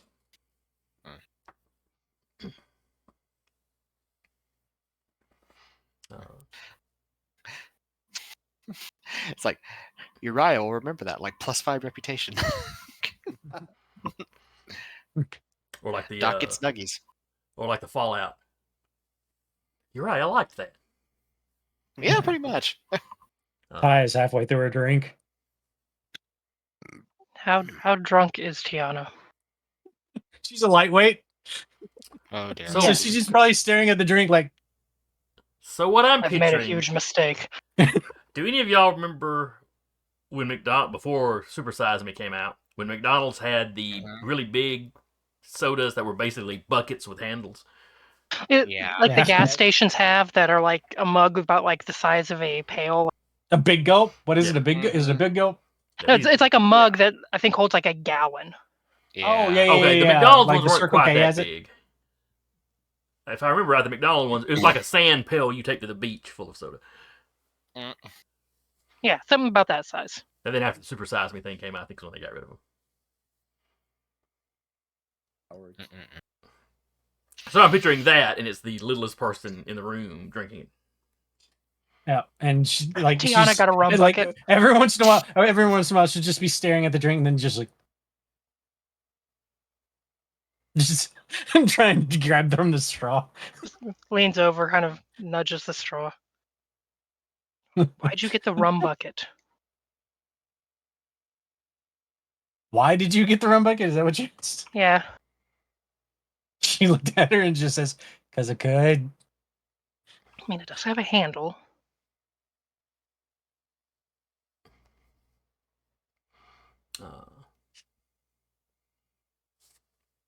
So at some point, Charlie Wayne starts looking impatient. Yeah, darts. Let's go. Yeah, let's go. I didn't say nothing, but I can't play until y'all have y'all's game. So The like remaining third of the nuggies is slid over towards Ty. She just Are you starts sure eating. giving her food is a good idea with as much as she's drank? Charlie Wayne's like, it's a risk. On the other one hand, you want something on your stomach if you're going to drink that much. On the other hand, we might see chicken nuggies and rum bucket in about an hour or two. I mean, at least she'll have a bucket to vomit in. Charlie Wayne just shrugs. Ugh. You pays your money, you takes your chances. Am I wrong, Vika? Not wrong, but ugh. Time for darts. Yep. Roll off on it. Yeah, sure. Do you have anything that would help you with darts? I don't I don't think think fly fist so. to face or read a situation Fly or fist to threaten will face. work on this. Nope. If you had something about thrown weapons, I'd let that count. I mean, I have assault, but that's just about combat. Go up and just So give me a roll plus your grit. Has either one of you been drinking heavily? No, I mean, Uriah's been sipping at a beer, but Yeah. he's not through his first one yet. He was mostly having Thunderdome with nuggies. Vika knows she's probably going to have to carry at least one person home, so she hasn't drank anything Vika yet. wins. By a landslide, Vika wins. Did you not calibrate your arm? You told me not to use it. I was giving you shit. Okay. She's socked in the shoulder. Charlie Wayne's just like, take the Doesn't move. victory. Just take the victory. You have to buy rounds. Yeah, I know. In which case he will. Get Tiana something non-alcoholic. He does get Tiana something non-alcoholic. As Vika Charlie- says that, though, Charlie Wayne's like, get Vika, or get Tiana another one, the same one. No, he Devil gets and angel on shoulders. he gets another one of the same one for Charlie Wayne.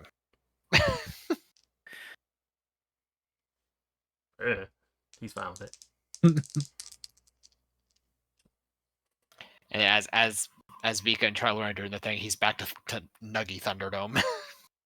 Ty is currently hugging the giant, just drinking from it as she's watching darts. Fuck, Popping a you're the dino only nugget one that every once in a while. understands me.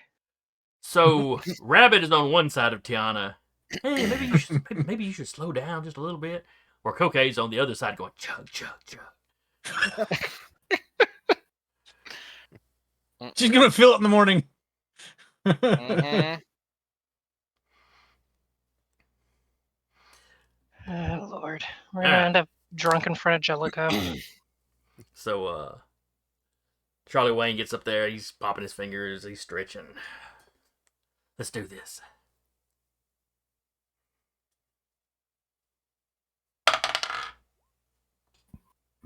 $16. He got a 19. Ha! Now you owe us a round. Yeah. Nothing imported. No. He orders a round of some local brew of beer that he particularly likes. He recommends it to anybody else, but y'all get what you want. You could probably sip on one, but she, like I said, she knows she's going to be carrying at least one person home. And then he kind of leans over to Tiana. Hey, Tiana. Snaps his fingers, trying to get her. You want to play darts? Yeah. Sharp pointy things. Let's go. Oh, no.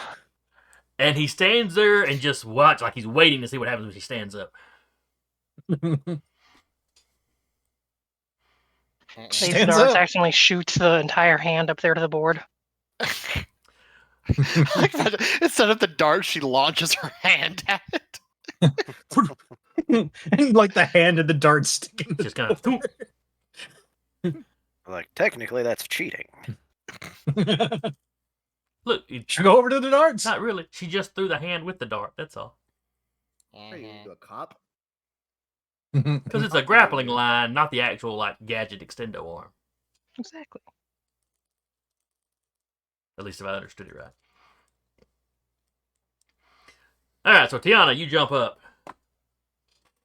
Oh,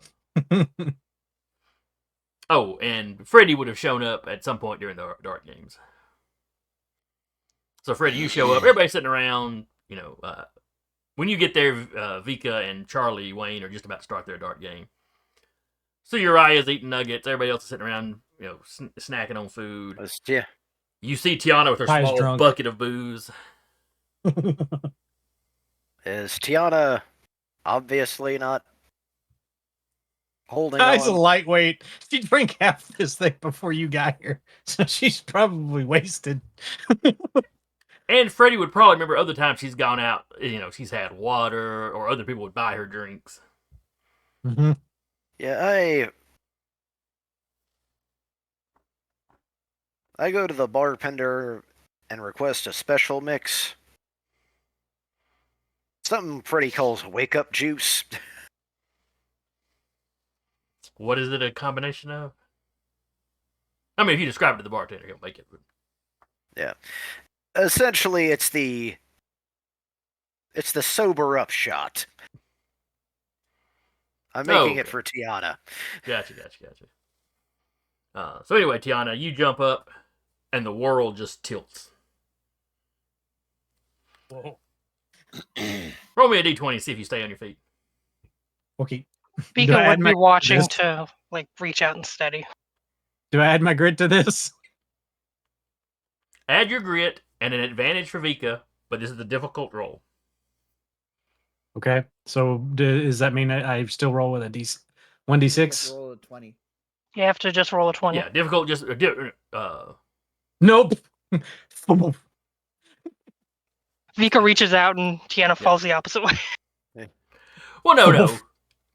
Vika reaching out like that. Vika catches her so she doesn't hit the floor. But she completely lost her balance. I mean, there was no. Vika's holding her while she slowly gets her feet under. Is floor jello. Because you've downed half a gallon of whatever was in that bucket. It was so good. Yeah, they make it taste good so you don't realize it's all alcohol, sweetie. Charlie Wayne's dying. It's But it's all so alcohol. good. I know. Yeah, and Her Freddy, head's just in Vika's, on Vika's chest. She's like, it's so good. Patting her. and Freddy walks up. Here, Tiana. Maybe this will help. What's this? Is it in a shot glass or? Yes. She just takes it. All right, Okay, Freddie, sweetie, describe in the what. future, we're not Patrick, taking weird drinks. Describe what was in that shot. It's not so much. It's the combinations of things. Think more stimulants, suppressants. Essentially, Tiana feels like just someone punched her in the face, and now all of a sudden she's oddly sober. It's like somebody crumbled up a caffeine pill in an energy drink. She's just like, You just shot 5-hour energies and are now experiencing the forbidden hour. she's just like Mixing the staring uppers straight and the ahead at downers, Freddy. Like, essentially. so I'm assuming she wouldn't be immediately sober. Yeah, it's more like it's like you're experiencing the hangover and it slowly recedes. It's just, I don't like it. It's like something a little more effective than drinking black coffee after you've been drinking. Yeah. Just like, I don't But like really, you're just awake and drunk still. Yeah. it. Think Mikey P in a standard state of existence. Acutely only aware person of that your would get that. drunkenness. Yeah. Yeah. She's like, Uh, no. but while that's going on, Just Charlie sit Wayne's back like, down. "Ooh, she mentioned Jello. You know they have this gelatin stuff that they'll put the alcohol in. That they do it in shots. We could try that after the game. They're called Jello shots. And yes, they're a thing. They're called gelatin Ty shots. just sits because back of down. copyright. Yeah. No, Ty. We're playing darts. Get up. We're playing darts. Want me to walk you over there? Sure. Alrighty. Like walking a little old lady over there. Yep. Everyone's Hand in getting the a good elbow, show just in. pats her hand. Now let me check and make absolutely sure Charlie Wayne doesn't have something that would actually help him with this. The only thing I have is take someone out. So unless I count as taking out the dartboard, Charlie Tiana Wayne. pulls out a sniper rifle. Charlie Wayne has stay cool. Perform a task that requires concentration, dexterity, speed, and precision under pressure. He's gonna be very embarrassed if this little bitty drunk girl beats him at darts. all right. Well, as I said, all I have is take someone out. I don't know if I can actually add that or not. I don't Nope. think so. So it's just gonna be Okay. you. It's just gonna be your grit.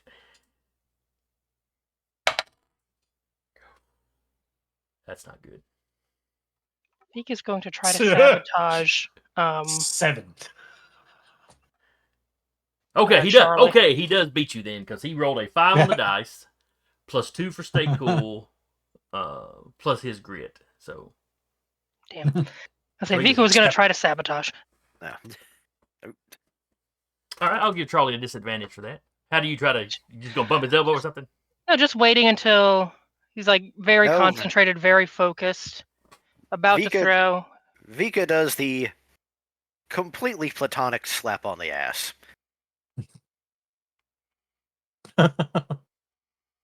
So what do Sure. you? What does V? Okay, that would definitely distract Charlie Wayne. But that only minuses 3.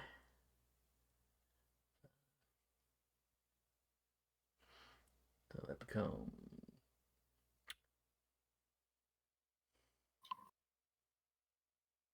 Okay, so he winds up with an 8. So he still winds up. He still wins. He still wins, Almost but worked. both of them are throwing like garbage. You know, and by the time they get to the last throw, Charlie Wayne is basically telling Vic, "Keep your hands to yourself." Unsportsmanlike conduct. After the first time, she just walks back to the table. Uriah, Dino control Nugget your never noticed sister. that, I think. Do you think I really have that power? Uriah, distract your sister. Do you think he really has that power? I've seen him do it before. Wait, hold on. Do you leave Ty there after the first one and she's just standing on her own? She's going to put a chair next to Tiana, just in case. Okay. Be like, look, if you need to sit down, sit Yeah. down. Freddy is standing next to Tiana just to be on the safe side. Like after the first throw, she's just sitting for the other two.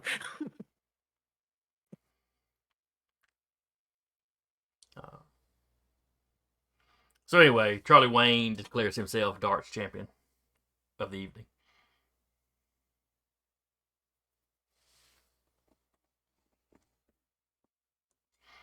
Hang on. I want to get on this now. All Kick right. his ass, Cortev. He steps like- back over with darts in hand as the little come at me. Now, little known fact about Caracas and the underbelly. All we do is hang out in bars all day. If you listen to the Nobles, he's like half a cup in. Also lightweight. He walked in. I'm not gonna get political. Half a bottle in. Yeah. Let me tell you about the trade baronies. Also- So I'm good at this. Also, Ty orders around for everyone but herself. And then she goes back to her bottle, her bucket. So I have show off. I would let that work. Yeah. Yeah. Do something flashy, cool, or impressive. Usually, but not exclusively with your weapon. I would definitely let that count for this. All right. Come at me, bro. So 19, 20, 21, 25. Got there. More than beat mine. What'd you get? Oh, not that far off. 19. Okay. I threw a lot. So this was a much more competitive. Charlie does win, but it is a much more competitive game. He sweats more. He's like, oh yeah, you made me work for that Champion of Caracas. I guess you can just beat anyone. Sure, if you Hell. were sober. Well, Caracas can't really compete with Cradle, so yeah. If we're bringing in the Union natives here, Care if I step up? He makes the hole after you. And we're both rolling. Yes.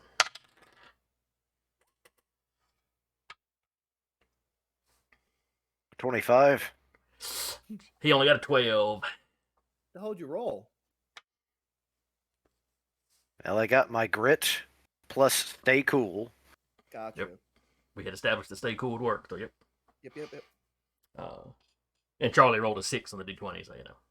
Ain't much. And also, even though I can't technically make it in my mech, since I basically have the more or less that sniper's pose, take aim thing. That's a good explanation for why it worked. Wait, you're pulling a tie. What the? And I get a bullseye. But I have that whole like weird Robin Hood where like the darts are all like just one dart goes into another dart. Charlie's like, now you're just showing off. But by the time you do the third one, he's like, okay, now you're just showing off. Oh, that was the whole point of this. Yeah, when I do it. When I do it, it's cool. When you do it, it's just not sportsmanlike.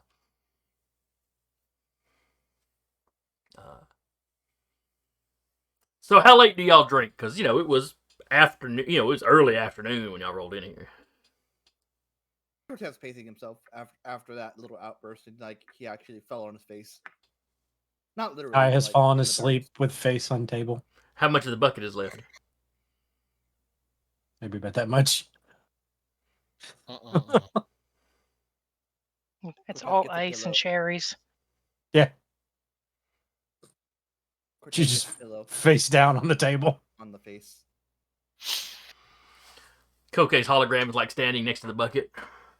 No, she's made herself small where she can stand on the table. It's not worth it. Looks over at Rabbit. We've got to get these people working on that artificial tongue for AI's thing. Oh no. And when I'm hearing that, I just kind of say, I'm still working on it.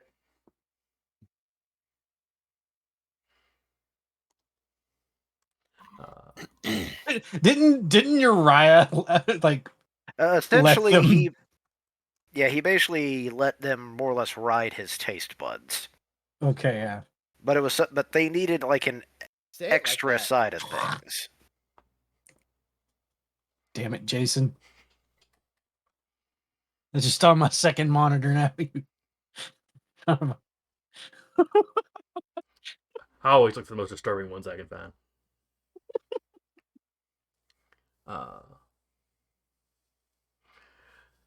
So it gets up a little more, you know, a little more towards 6:30. A lot more patrons are coming in now. Yeah. You see a lot of people look at Tiana, look at the bucket. One or two even pass by closer to look and see how much is left in the bucket. He's like,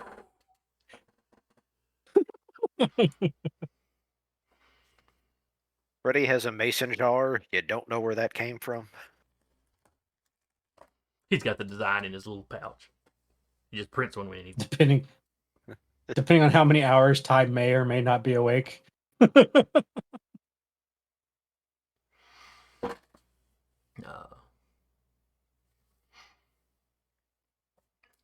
So how long do y'all plan on staying?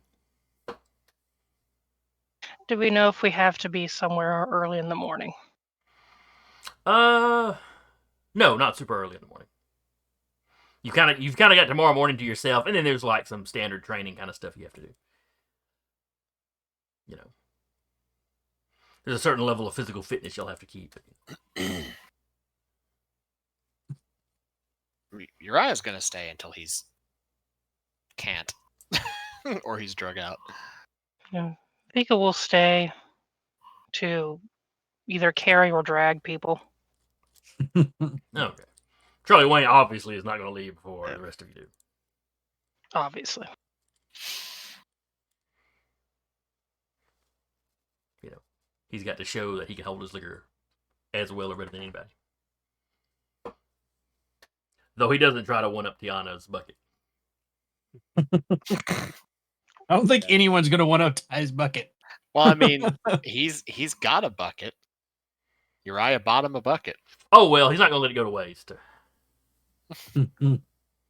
He's holding it a lot better than Tiana, though. Look, I can only carry 2 people back. Maybe 3, depending on the people. Sounds like half a person. Yeah, I mean, Ty I can carry.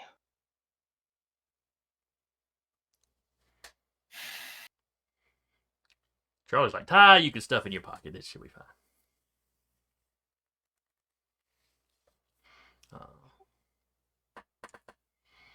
Charlie Wayne winds up playing darts with some more people. All in all, it's just a pretty relaxing, pretty fun. Mm. Does anybody else just get absolutely plastered like Tiana, though? I know Uriah was talking about, I need to get drunk. So how drunk does Uriah get? On a scale of 1 to D20. Here's the thing. I never said what my downtime was going to be. So my downtime is going to be get a damn drink. That's fair. Let's see, where did I put my core book? There we go. All right, get a damn drink. Give me a roll.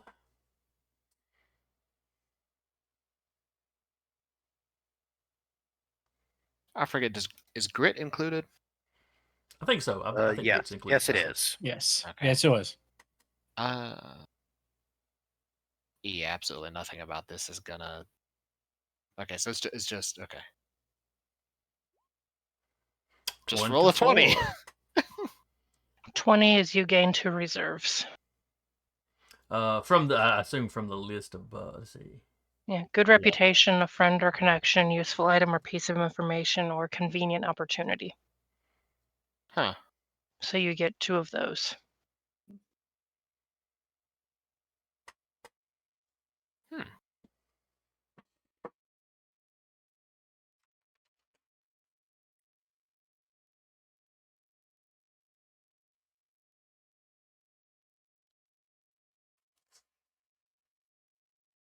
So which 2 would you like?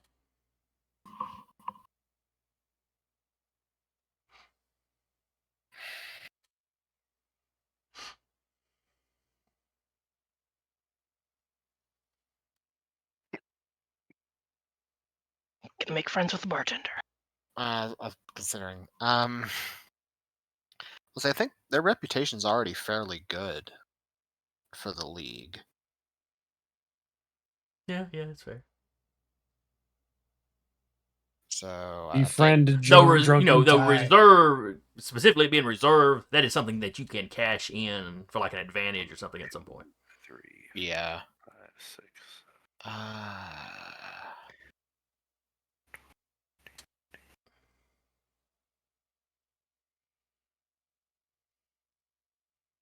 A friend or connection, you'd make a friend tonight, so you've got a buddy in town. Useful piece of useful item or piece of information. Not sure how an item would come into this, but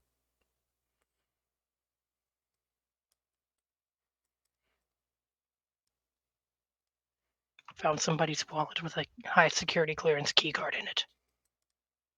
Hello, my name is Frank. or a convenient opportunity. That's something else you can take.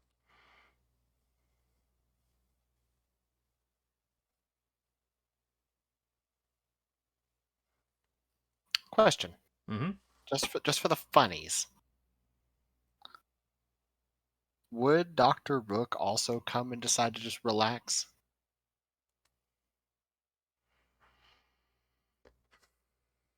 No, because she was on duty. Though, if y'all stay there for a chunk of the evening, Uriah's planning on it. This is why I'm asking, because I know she's on duty like afternoon. I'm talking about like night. okay, even or odd. Odd.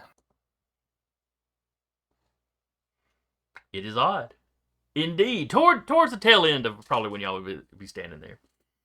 Mm-hmm. You just see a little group of people come in, and you see Dr. Rook. She doesn't seem to know. I mean, there's. It's not crowded, but it is decently full. It is decently busy at this point. Hmm. And she comes in with So- some friends, and they get a table. I'll say for one of them, friend or connection. He ends up drunkenly rambling at Dr. Rook. So she gets an impromptu session with Uriah.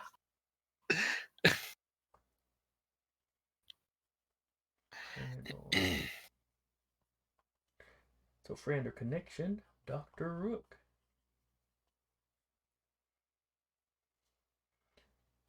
So, at some point, you may have to make a roll involving her in which you will have advantage. Yeah, I guess for the other one.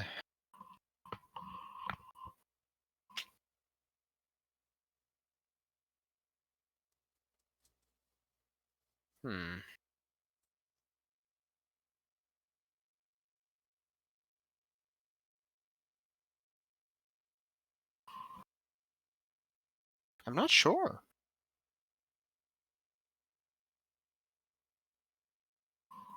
It's like the thing of like Plankton. Like I didn't think I'd get this far. Hmm. Can always figure it out later. Or you can roll a d4. What does Dr. There's Rook look four. like again? Beg pardon? Sorry, what does Dr. Rook look like again? You never really I had established not it. physically described her. Yeah, That's fair. you told me it was a she, but you never. Yeah. Yeah. Fairly short. I mean, not Tiana short. Like 5'3" or so. Or nothing. Yeah. Hmm. I guess that's more average, really, than short. But unless you stand up next to Tiana, next to Vika. With Anyone's short Vika- if you're standing next to With Vika. Vika and Tiana, we have the two extremes. Let's be honest here. Short, dark hair. Kind of Mediterranean complexion. So she really kind of fits in well here in the league.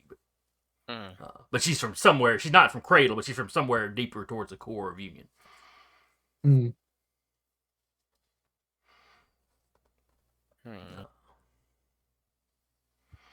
Is she She's- older, younger, middle-aged?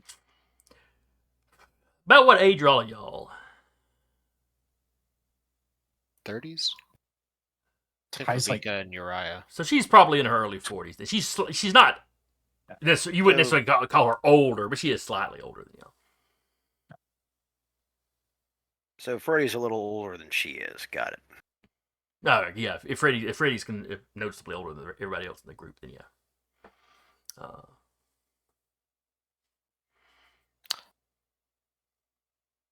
I'll say a convenient opportunity. And she's not overweight, but she's a little thick. I'll say as a convenient opportunity. I don't know what the opportunity is. I haven't thought that far, but I'll say because like an item or like piece of information, he's not going to remember the piece of information. He's getting drunk. I think Well, the it only could reason be. It could also be a bit of information that takes effect like immediately or something. But but convenient opportunity is fine. Yeah, I'll say, and if it was an item, then he like he probably like lifted it at some point during the night. Passed Or- it to Vika. or- Like, shh, put this in your or- pocket. Or won it playing darts. Also true, but yeah, let's go with opportunity. All right. He stole a bag of dino nuggets.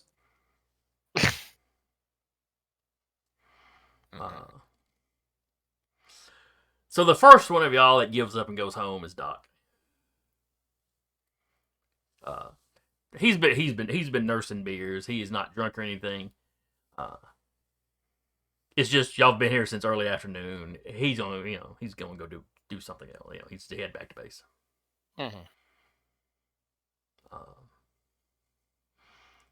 He kind of double checks with everybody and makes sure, okay, there's enough sober people to carry the not ones sober ones home. Okay, y'all are good. Good enough. And he heads out. Now, do any of y'all take off earlier, or does everybody else pretty much stay until the entire group gets up and goes? Because I'm the staying designated till I ain't walker. walking. Ty will go when Yeah. she is carried. Yeah, Freddy's basically being the designated sober. He has had at least a drink, but he knows some of his team definitely needs his help. Now, naming any names, they may be smaller than most people. All right, so when y'all get ready to go, who is actually drunk? Tiana, obviously. I bet that was Uriah's whole goal. That was his whole goal. Now, as he can't walk, is he sleeping like Tiana? Is he having trouble walking? Or is he just a little, He is definitely inebriated. Okay. Can't walk a straight line. Yeah, he absolutely cannot walk a straight. He's not like take one step and fall over drunk, but he's definitely stumbling.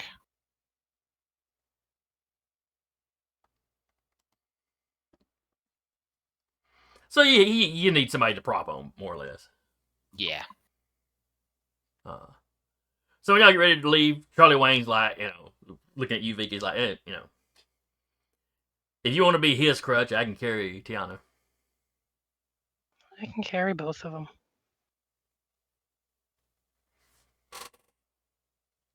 That just feels ungentlemanly. They're my siblings. That don't mean you can't have help. We're all friends. Picks up Tiana princess style. And like, Uriah, feel free to use me as a crutch. Hops onto her back. Or be a backpack, this works. All right, so y'all go out onto the street. I was going to say staggering out onto the street, but Vika's probably not staggering under that weight. They're both fairly light. Yeah, Uriah is not a big dude, and Tiana is very specifically small. Yeah, Uriah is definitely more like live athletic.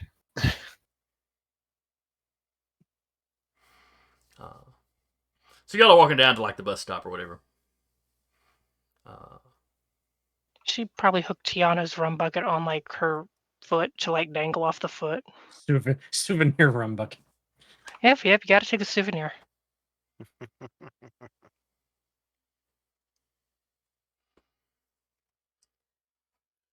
All right, I need everybody who is not Tiana or Uriah to roll me essentially a spot. Interesting. Actually, a spot skill. How much did Cortev drink?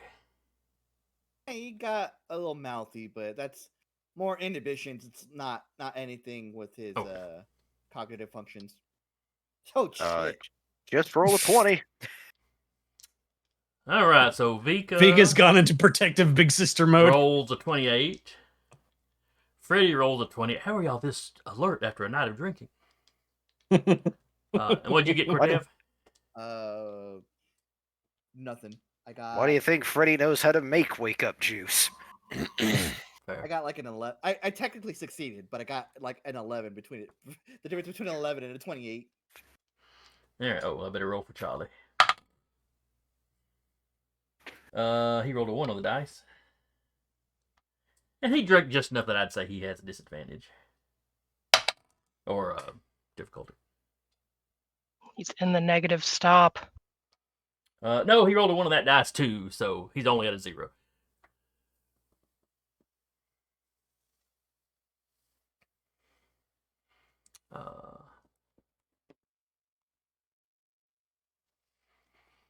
So you're walking along, you see the equivalent of the bus stop up ahead.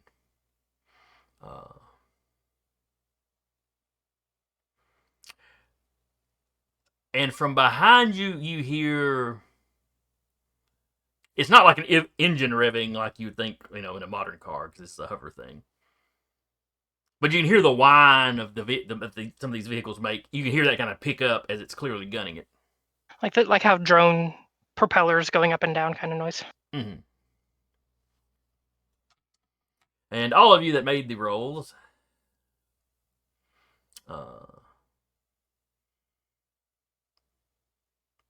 so Vika and Freddy, you glance back behind you. There's a vehicle coming up on the sidewalk right behind you.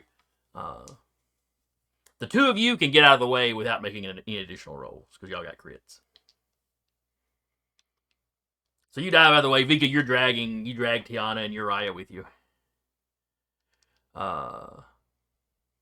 She will call out to the others, like, move! So Cortev I will and... shout out, incoming! Alright, so Cortev and Charlie Wayne both get rolls. I gotta get somewhere quick. I'm chilling. Oh yeah, I better check and see what he's got. There it is. Okay. Oh, I need to let him use that one at some point. 24 on my end. Wait, no. 28. Okay. You didn't notice it coming, but when somebody shouted at you, you sprang into action. You dive roll over to one side. Mm-hmm.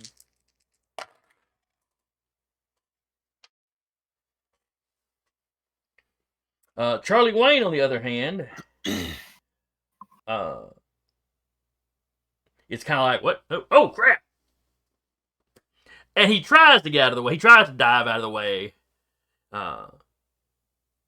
But it catches, where he's diving. It definitely catches his leg, and he kind of partially rolls across the hood. Sort of bounces off the windscreen and falls to the side. So, not necessarily a direct hit. But that was definitely an ouchie. I think Cortev, still mouthy from being buzzed, is like, why don't you watch where you're fucking going? Vika's trying to get as much detail on that. Yes. It's got, Woken. We'll say it's got some kind of serial number or, license plate number or something on the back. But, they're nice enough that they seem to be turning their car around to give you a better view as they come back by. Vika's setting down Tiana and Uriah and moving to grab Charlie.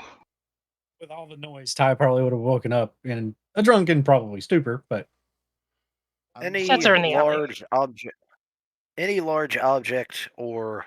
Because this is more or less a car, as you described it. Right. This is essentially, think of it like a hover car or something, yeah. I would like to attempt to hack the car. One of the things I would actually like to do, well, hack fix, but it more or less, is it like gravitational, or is it actually like a turbine jet? Like an actual holding it up? We'll say gravitational. I think they have that kind of tech here. They do have gravity guns, so... Alright, and I will... Essentially, I will try to, grab object or throw something. I'm trying to actually make sure I hit, essentially, one of the control surfaces. Essentially, I'm purposely trying to make this car swerve and crash. Okay. So you're trying to find some random something that you can pick up and throw that would be big enough to make a car. Right? No, because essentially that's why I was saying control surfaces. Essentially, I'm trying to get it to go that's why I asked about turbines. I'm trying to get something to basically get sucked up into it or something like that. Oh no, this is like I said, this is using gravity type. Yeah, repulsor. That's why I mentioned control surfaces. Essentially, damage as a means to steer it. Well, think about a car. You're trying to get something in. You're trying to bust through the windshield and do some damage to make it lose control. I don't understand. I don't understand. Under it. Under it. Okay, well, it would just be lifting off of that, so you might make it wobble. Which, it might be enough to at least give people advantage in getting out of the way if it's coming back by again. That's what I was asking, Or if you I got mentioned- if you got a crit, I would say you cause it to plow into Okay. something. I think Cortez was trying to hack it. And what were you doing? Yeah. I'm actively going to try to hack the thing. Okay. And you can hack things without having to touch on them or I access to have them? the subjectivity, yeah. Okay. So Vika's both of you give me attempting rolls. to So y'all grab doing it at the Charlie. same time. Vika, you dump them two in the alleyway where it shouldn't be able to get to them. And you're Yeah, I moving. figured it's too narrow an opening. You're running for Charlie? Okay. It's Go like, ahead and give me please a roll just for stay that, here. too. Please just stay here. 25 to damage it. Okay. And Cortez, what did you get? 12, 13, 14, Ty is watching all of this happen.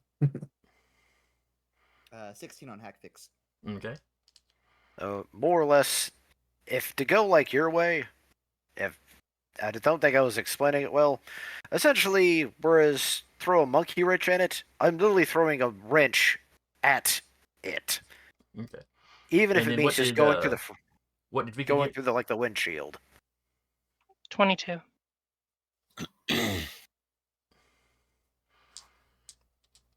All right. So you run past these other two that are doing stuff, but also kind of off to one side because Charlie got knocked, and he kind of slammed up against the dumpster. He's laying there. He appears to be unconscious. Dumbass. Come on. Hoist over shoulder. He is much heavier than Tiana and Uriah combined. Lifting with the knees. Oh no, you gotta lift the lower back with a sharp twisting motion. Yeah, do the twist as That- you're lifting from that- the waist. That's why I had to Famously cut off always the a good screen idea. because someone recently, like, I just got a severe pain, like right in the bottom of my back before I had to cut off. Someone who's listening to us just developed sciatica from that. So yeah, you got him I kind of felt over my both own shoulders. sciatica just kinda, there.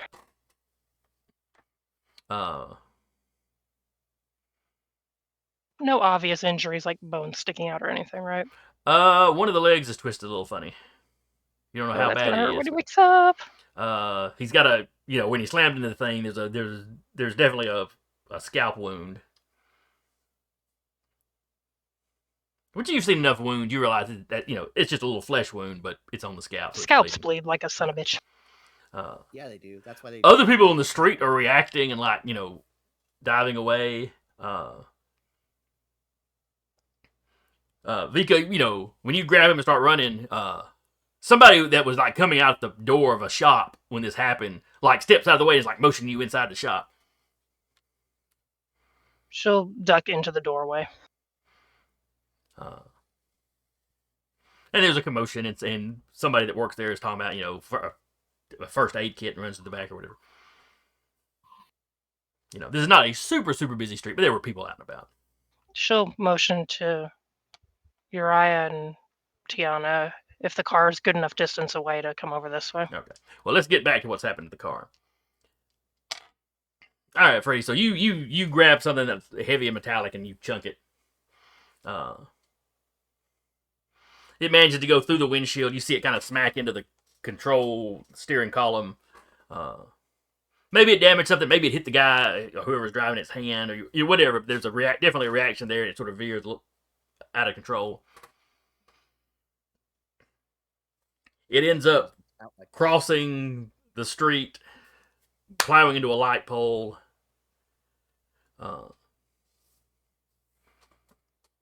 Which brings it to a sudden stop. But then you can tell the guys, they're trying to like back it up or something. So what did you get? What did you get, Cortev? I got a 16. Okay. Technically a success. And you're just trying to like shut it down or something? Trying to shut it down, yeah. Okay. So yeah, it's like it starts to try to back up off that pole, and then everything just turns off and it just drops to the ground. Like not the like slow settle that it does.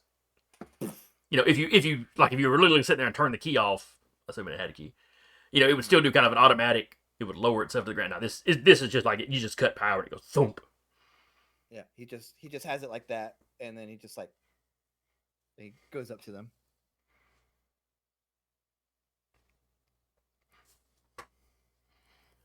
So you're stepping across the street. All the other traffic on the road has slammed on their brakes at this point. It's just, I'm pulling up. They knocked one of my friends and tried to knock the rest of us. Yep. As you're walking up, the guy, the door opens. And the driver is like getting out of the car. I'm not even waiting for friend or foe recognition. I'm gonna run up and like just full body weight against the car, like sandwiching them against the Okay, car. so as he opens the door and stands up, you're like slamming the door onto him, and yeah. All right, give me a roll. Would that be get somewhere quick? Because that's like momentum. Sure, because you're having to cross the road because he swerved over to the Yes. other side of the road. So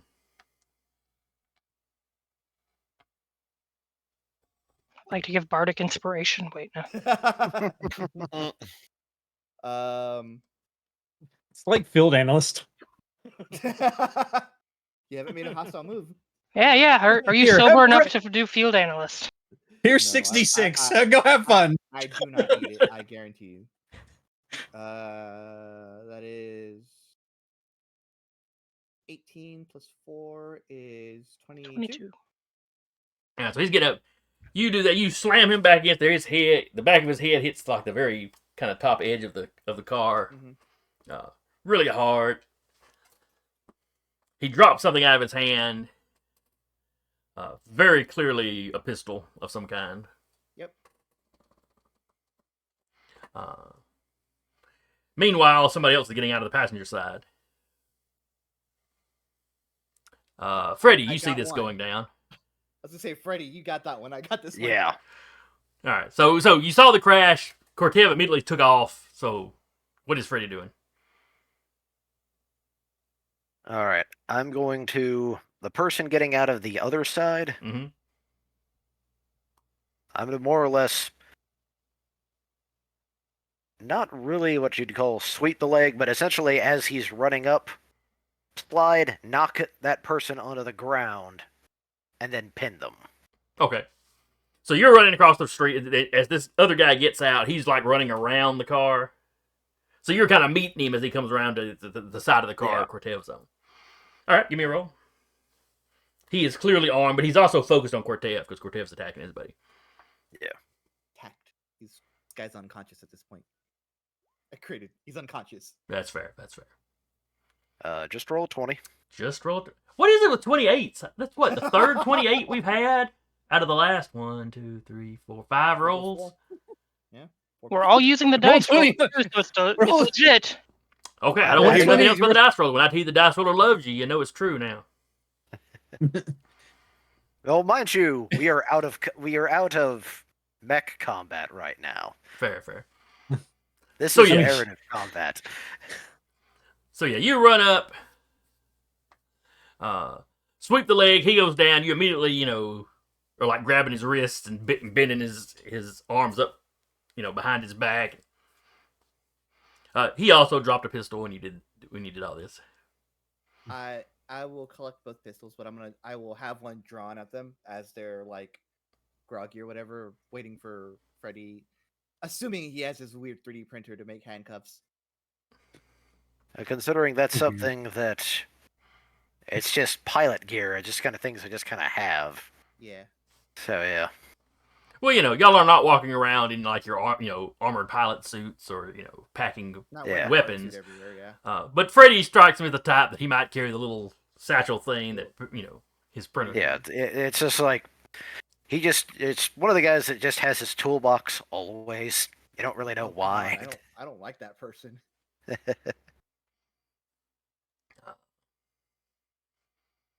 Yeah, guns drawn like at them. Their own So gun. yeah, you several people from the crowd, from the people that in vehicles that stopped are getting out to see what's going on. People on the street are running up, making sure y'all are okay. Lots of people are on their various communication devices, calling the authorities. Yep. Vika inside the store, And one of the cashier chicks, she runs it with a real basic first aid, but they, alcohol swab, and of run course, mill bandages. our medic's the one that's drunk. Tiana, in an alleyway currently. You're not really understanding what happened. It's like, what, was there a car accident? Vika is going to be looking over at Tiana and be like, Tiana, No. eye contact, please. Hi. You have Doc's number. Yeah. Please tell him to come back. Tell him Charlie Wainwright's been hurt. She goes to send a message to Doc. It's very basic. It's like Charlie's hurt. Here's cords, and she sends the cords. I assume And- you could just do that. Pin drop on Google Maps it. Yeah. And also, I contact the base and let them know we were attacked leaving the bar. You immediately get a reply. We have your coordinates. We are notifying local authorities. We are rolling some of our own people out. Basically, like Union's equivalent of MPs. Pi is doing everything in her power to sober up. Now that the initial adrenaline rush of like running And, 20 feet and knocking somebody out has worn off, Cortev looks at now higher brain function takes over again. And Cortev looks at these people. Does he recognize either of them? No, they don't look at any individual you've seen before. Okay. Freddie, what were you about to say? I was about to ask. You know, drunk driving's bad for you. More importantly, why did you feel the need to attack us?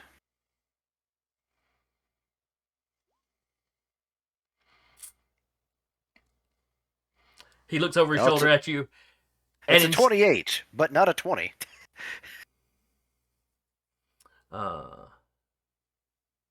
Does charm work on hostiles? I think that was intimidate. Yeah, I don't know that in this situation it necessarily would. Yeah, charm doesn't work on people that are actively hostile or in gunfights with you. Okay, so that would drop down. So the 10 becomes a 4, so it'd still be a 22. Okay, so it's more of you trying to intimidate him. Yeah. But he is not easily intimidated. You do get a strong reaction out of him. It's just not necessarily the one you wanted. And he just sort of throws back his head and screams that he has failed. Which is just weird. But then a second later, you see a little bit of gray, almost like bubbling up out of his skin here, and a little bit over here. Is it similar to the... He's becoming gray wash. Does Uriah see that? Uriah's all drunk off his ass. No. He was capable of walking. He was actually better off than Tiana. Yeah. He just jumped onto Vika's back for a piggyback. Yeah. So give me a roll for spotting. Okay. Give yourself a difficulty because you have had some. You are somewhat drunk. I figured as much. Even though the adrenaline of all this has probably got you wide-eyed. The trick is, though, with me who's sober, considering some of the reports that I've seen and research we've done, would I recognize what this is? You might. You go give me a roll for you. I'm fairly certain Uriah knows exactly what this is, considering all of the research he's done. All right, so you got an 18. Patrick? Okay. Vika's not focused on anything outside of this room. 3 of her 4 favorite people are in the room. That's fine. Ty is actively trying to sober up after what's happened. Sitting there slapping herself in the face. Cold water if the shopkeep has it. And for me recognizing this, what would actually be rolling against? In this What kind of instance? tech skills do you have that might factor in? Hack fix, invent create. Probably invent create. I also allowed my investigate, but that's study something in great detail. Considering I've studied what the hell we've been fighting for a bit too. Yeah, go ahead and use that one, then that'll be fine. Alright. So I feel like Cortev just intuits what it is, and it's like, great. May not know the Give me one. details, but just knows, shit. Crap, great wash. All right.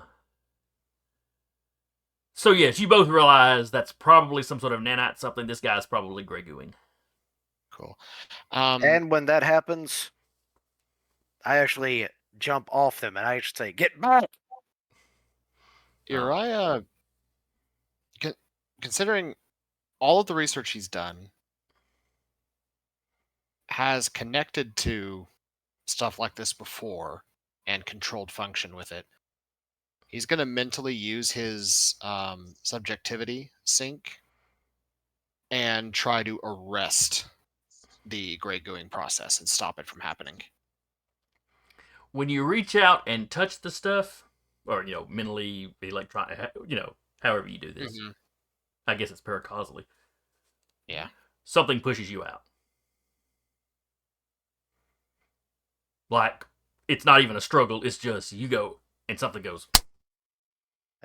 Essentially, Just someone went, bats you "No." away. Like gets a rolled up newspaper. Like, you have not experienced something like that before. You've been in competition with people before trying to push you. Mhm. You're like hacking. This is something that just kind of no. This is you getting tug of war with a kindergartner. It's just like, give me that.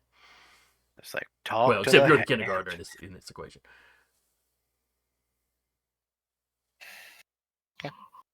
Now the unconscious one, the one that Cortev knocked out, this is not happening to him.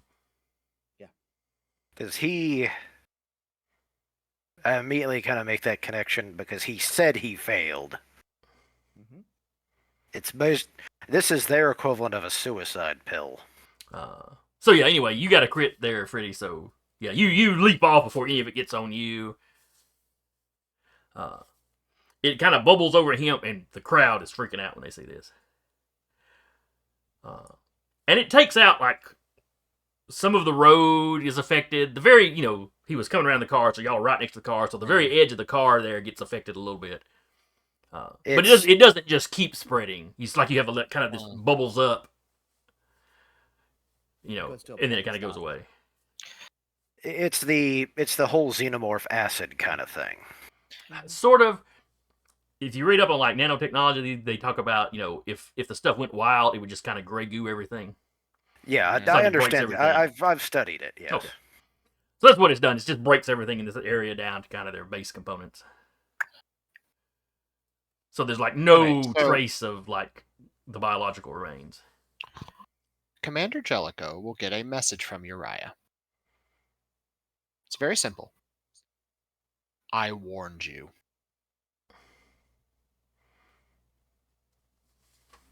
And I asked, is Tiana sober? Is Sober? Tiana sober? No, she is awake now. She's trying to sober up, but it's not. And you hear sirens, and the local authorities start showing up at this point.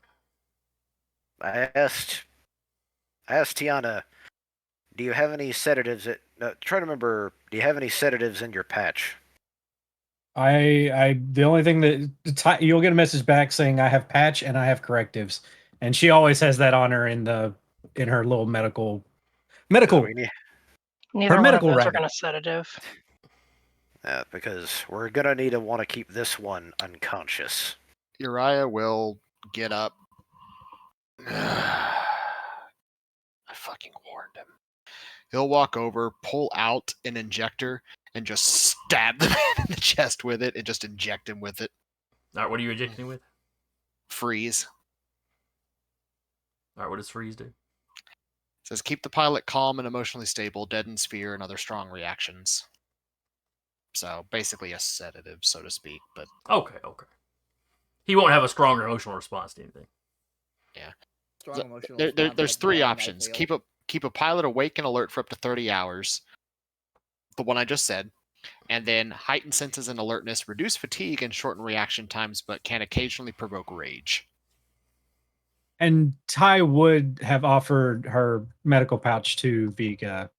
Yeah, she'd to put help the corrective. Charlie. She Oh. has no mind going to try and fix that. She is just like, here. Vika has corrective in her own kit typically, but doesn't have it with her, so she knows how to use it to at least stabilize the leg. Yeah, and you can tell it's very obviously broken. Yeah. He'll also the arm blade comes out. He tears his sleeve off, and then basically gags the man with it. About that time, the local authorities run up. Real concerned with what they're seeing here. So they're like, Corteo, they're telling you to put the gun down.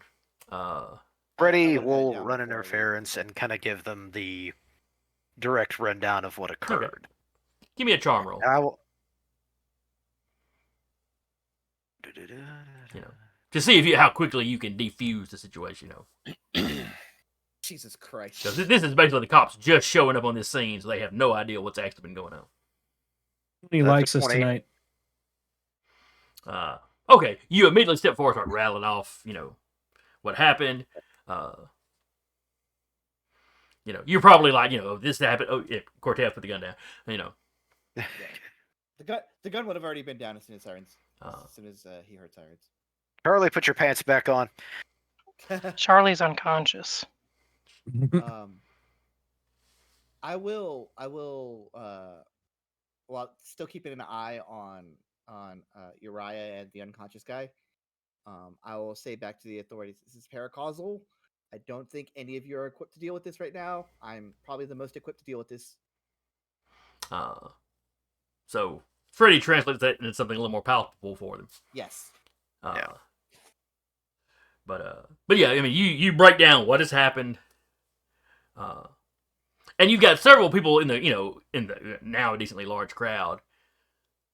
But they're calling out that they're kind of backing up what you're saying. Mm-hmm.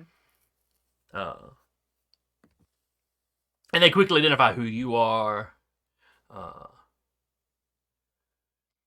You explain what happened with the goo there. Not too terribly long after this, the folks from your base show up. Some of the MPs who don't really have policing authority in the city, other than over union personnel. They can come in. And thump heads if they need to, if somebody in the union gets out of hand.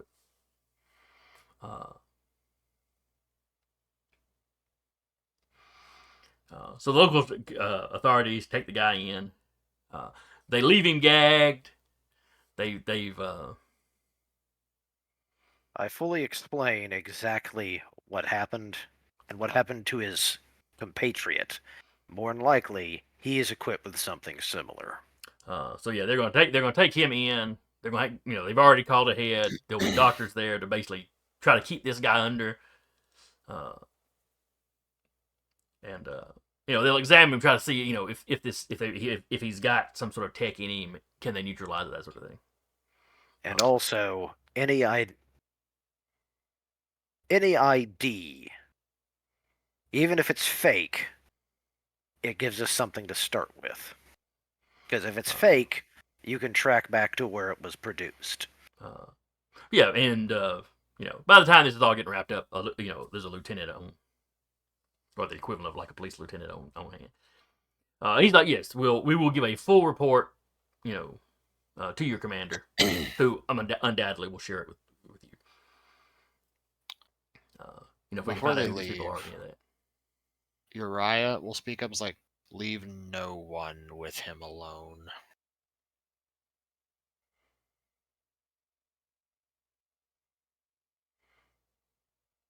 Lieutenant kind of goes, You always keep a guard on him at all times. well, yes. Make sure that guard has someone with him too. You never know who's part of the cult and would gladly do him in so he doesn't talk. All right, Lieutenant looks a little confused. He will relay what you've said. Because this is Rabbit normal will police. act- Keep in no. mind, the cult is not common knowledge among normal folks. Right. At least not Yeah. on this side of the Ty- fight. But say Uriah, drunk enough, he sees the man's confusion and say, you never know if one of your officers is working for them too. Ty will ask Rabbit and Koke to scan the police officers for identification. All right. Just subtle scan. Make sure they're who they say they are. Everything comes back fine. And one of the things Freddy wants to do, double check to make sure it's hack fix. The car itself.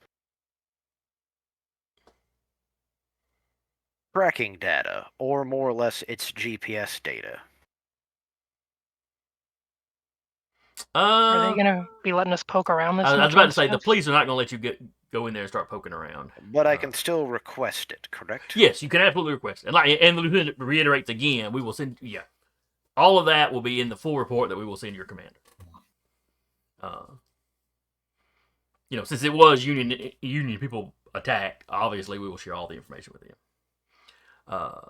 Vika, go ahead and give me a medical roll for you taking care of Charlie.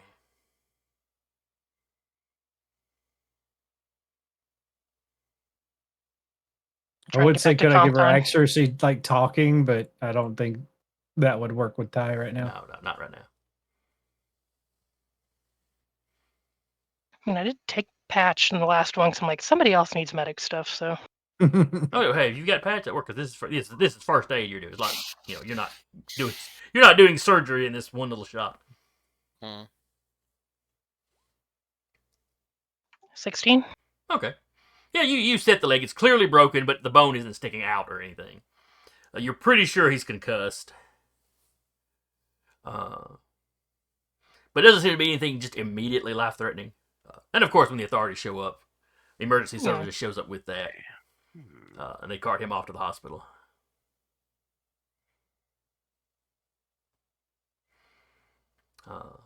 When they're loading up, they're like, are you family or? We're friends. He's on a team back at the base that we're from. Does somebody, basically, does somebody from your group want to go with him, or?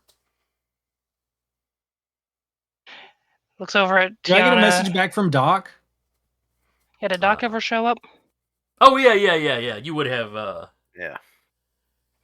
If Doc doesn't show up in time, Vika would be like, are you guys good to get back to the base? You think you can... Or to be like, how many people can you fit in the ambulance? Well, keep in mind, MPs from your base have shown up. They can take you back. They can take back anybody that needs to go. Mm-hmm. Pokes her head out the door. Hey! You good? No. You good enough for me to make sure they get dumbass to the hospital? Go make sure someone doesn't assassinate him on the way.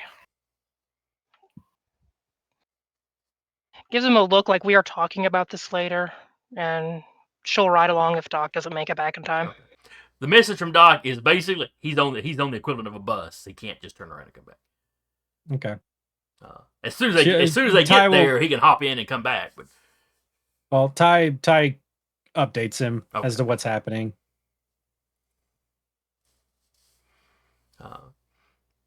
Then all of y'all get back to base safely.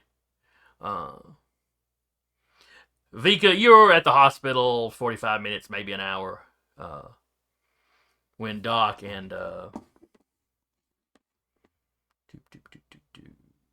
on a second. Which one was it? Esther. The two of them. Slipstream?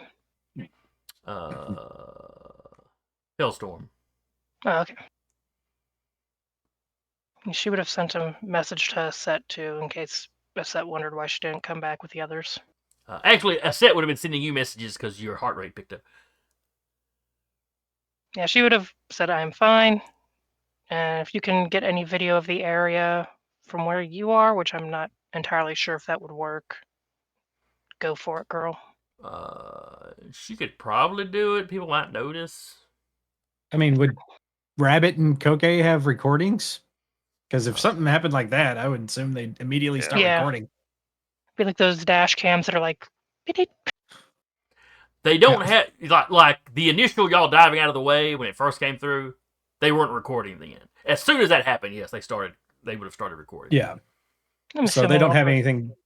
Yeah. I'm assuming other shops on the street have cameras too. Yeah. So they probably don't have Charlie getting hit by the car recorded. But by the time the car was turning around, they had picked it up, so they got all the rest of it. Yep. But anyway, what I say, Vika, they Doc and Esther show up and kind of relieve you, so you can head back. Let me know when he wakes up. No, they will. They'll send a message out just as soon as they know anything. And the doctors had given you a very basic rundown because this is, this isn't Earth. They don't really have HIPAA. Hippocratic Oath. Oh, he's union and they're union. That's close enough to family for our purposes. But yeah, I mean, they do a quick. Yeah, the leg's definitely broken. Yeah, he's concussed. The brain doesn't seem to be swelling or anything. They'll keep him for observation overnight, and as long as he wakes up in the morning fine, they can ship him back to the base. Yeah, they can ship him back to the base, and y'all's medic teams can handle it from there.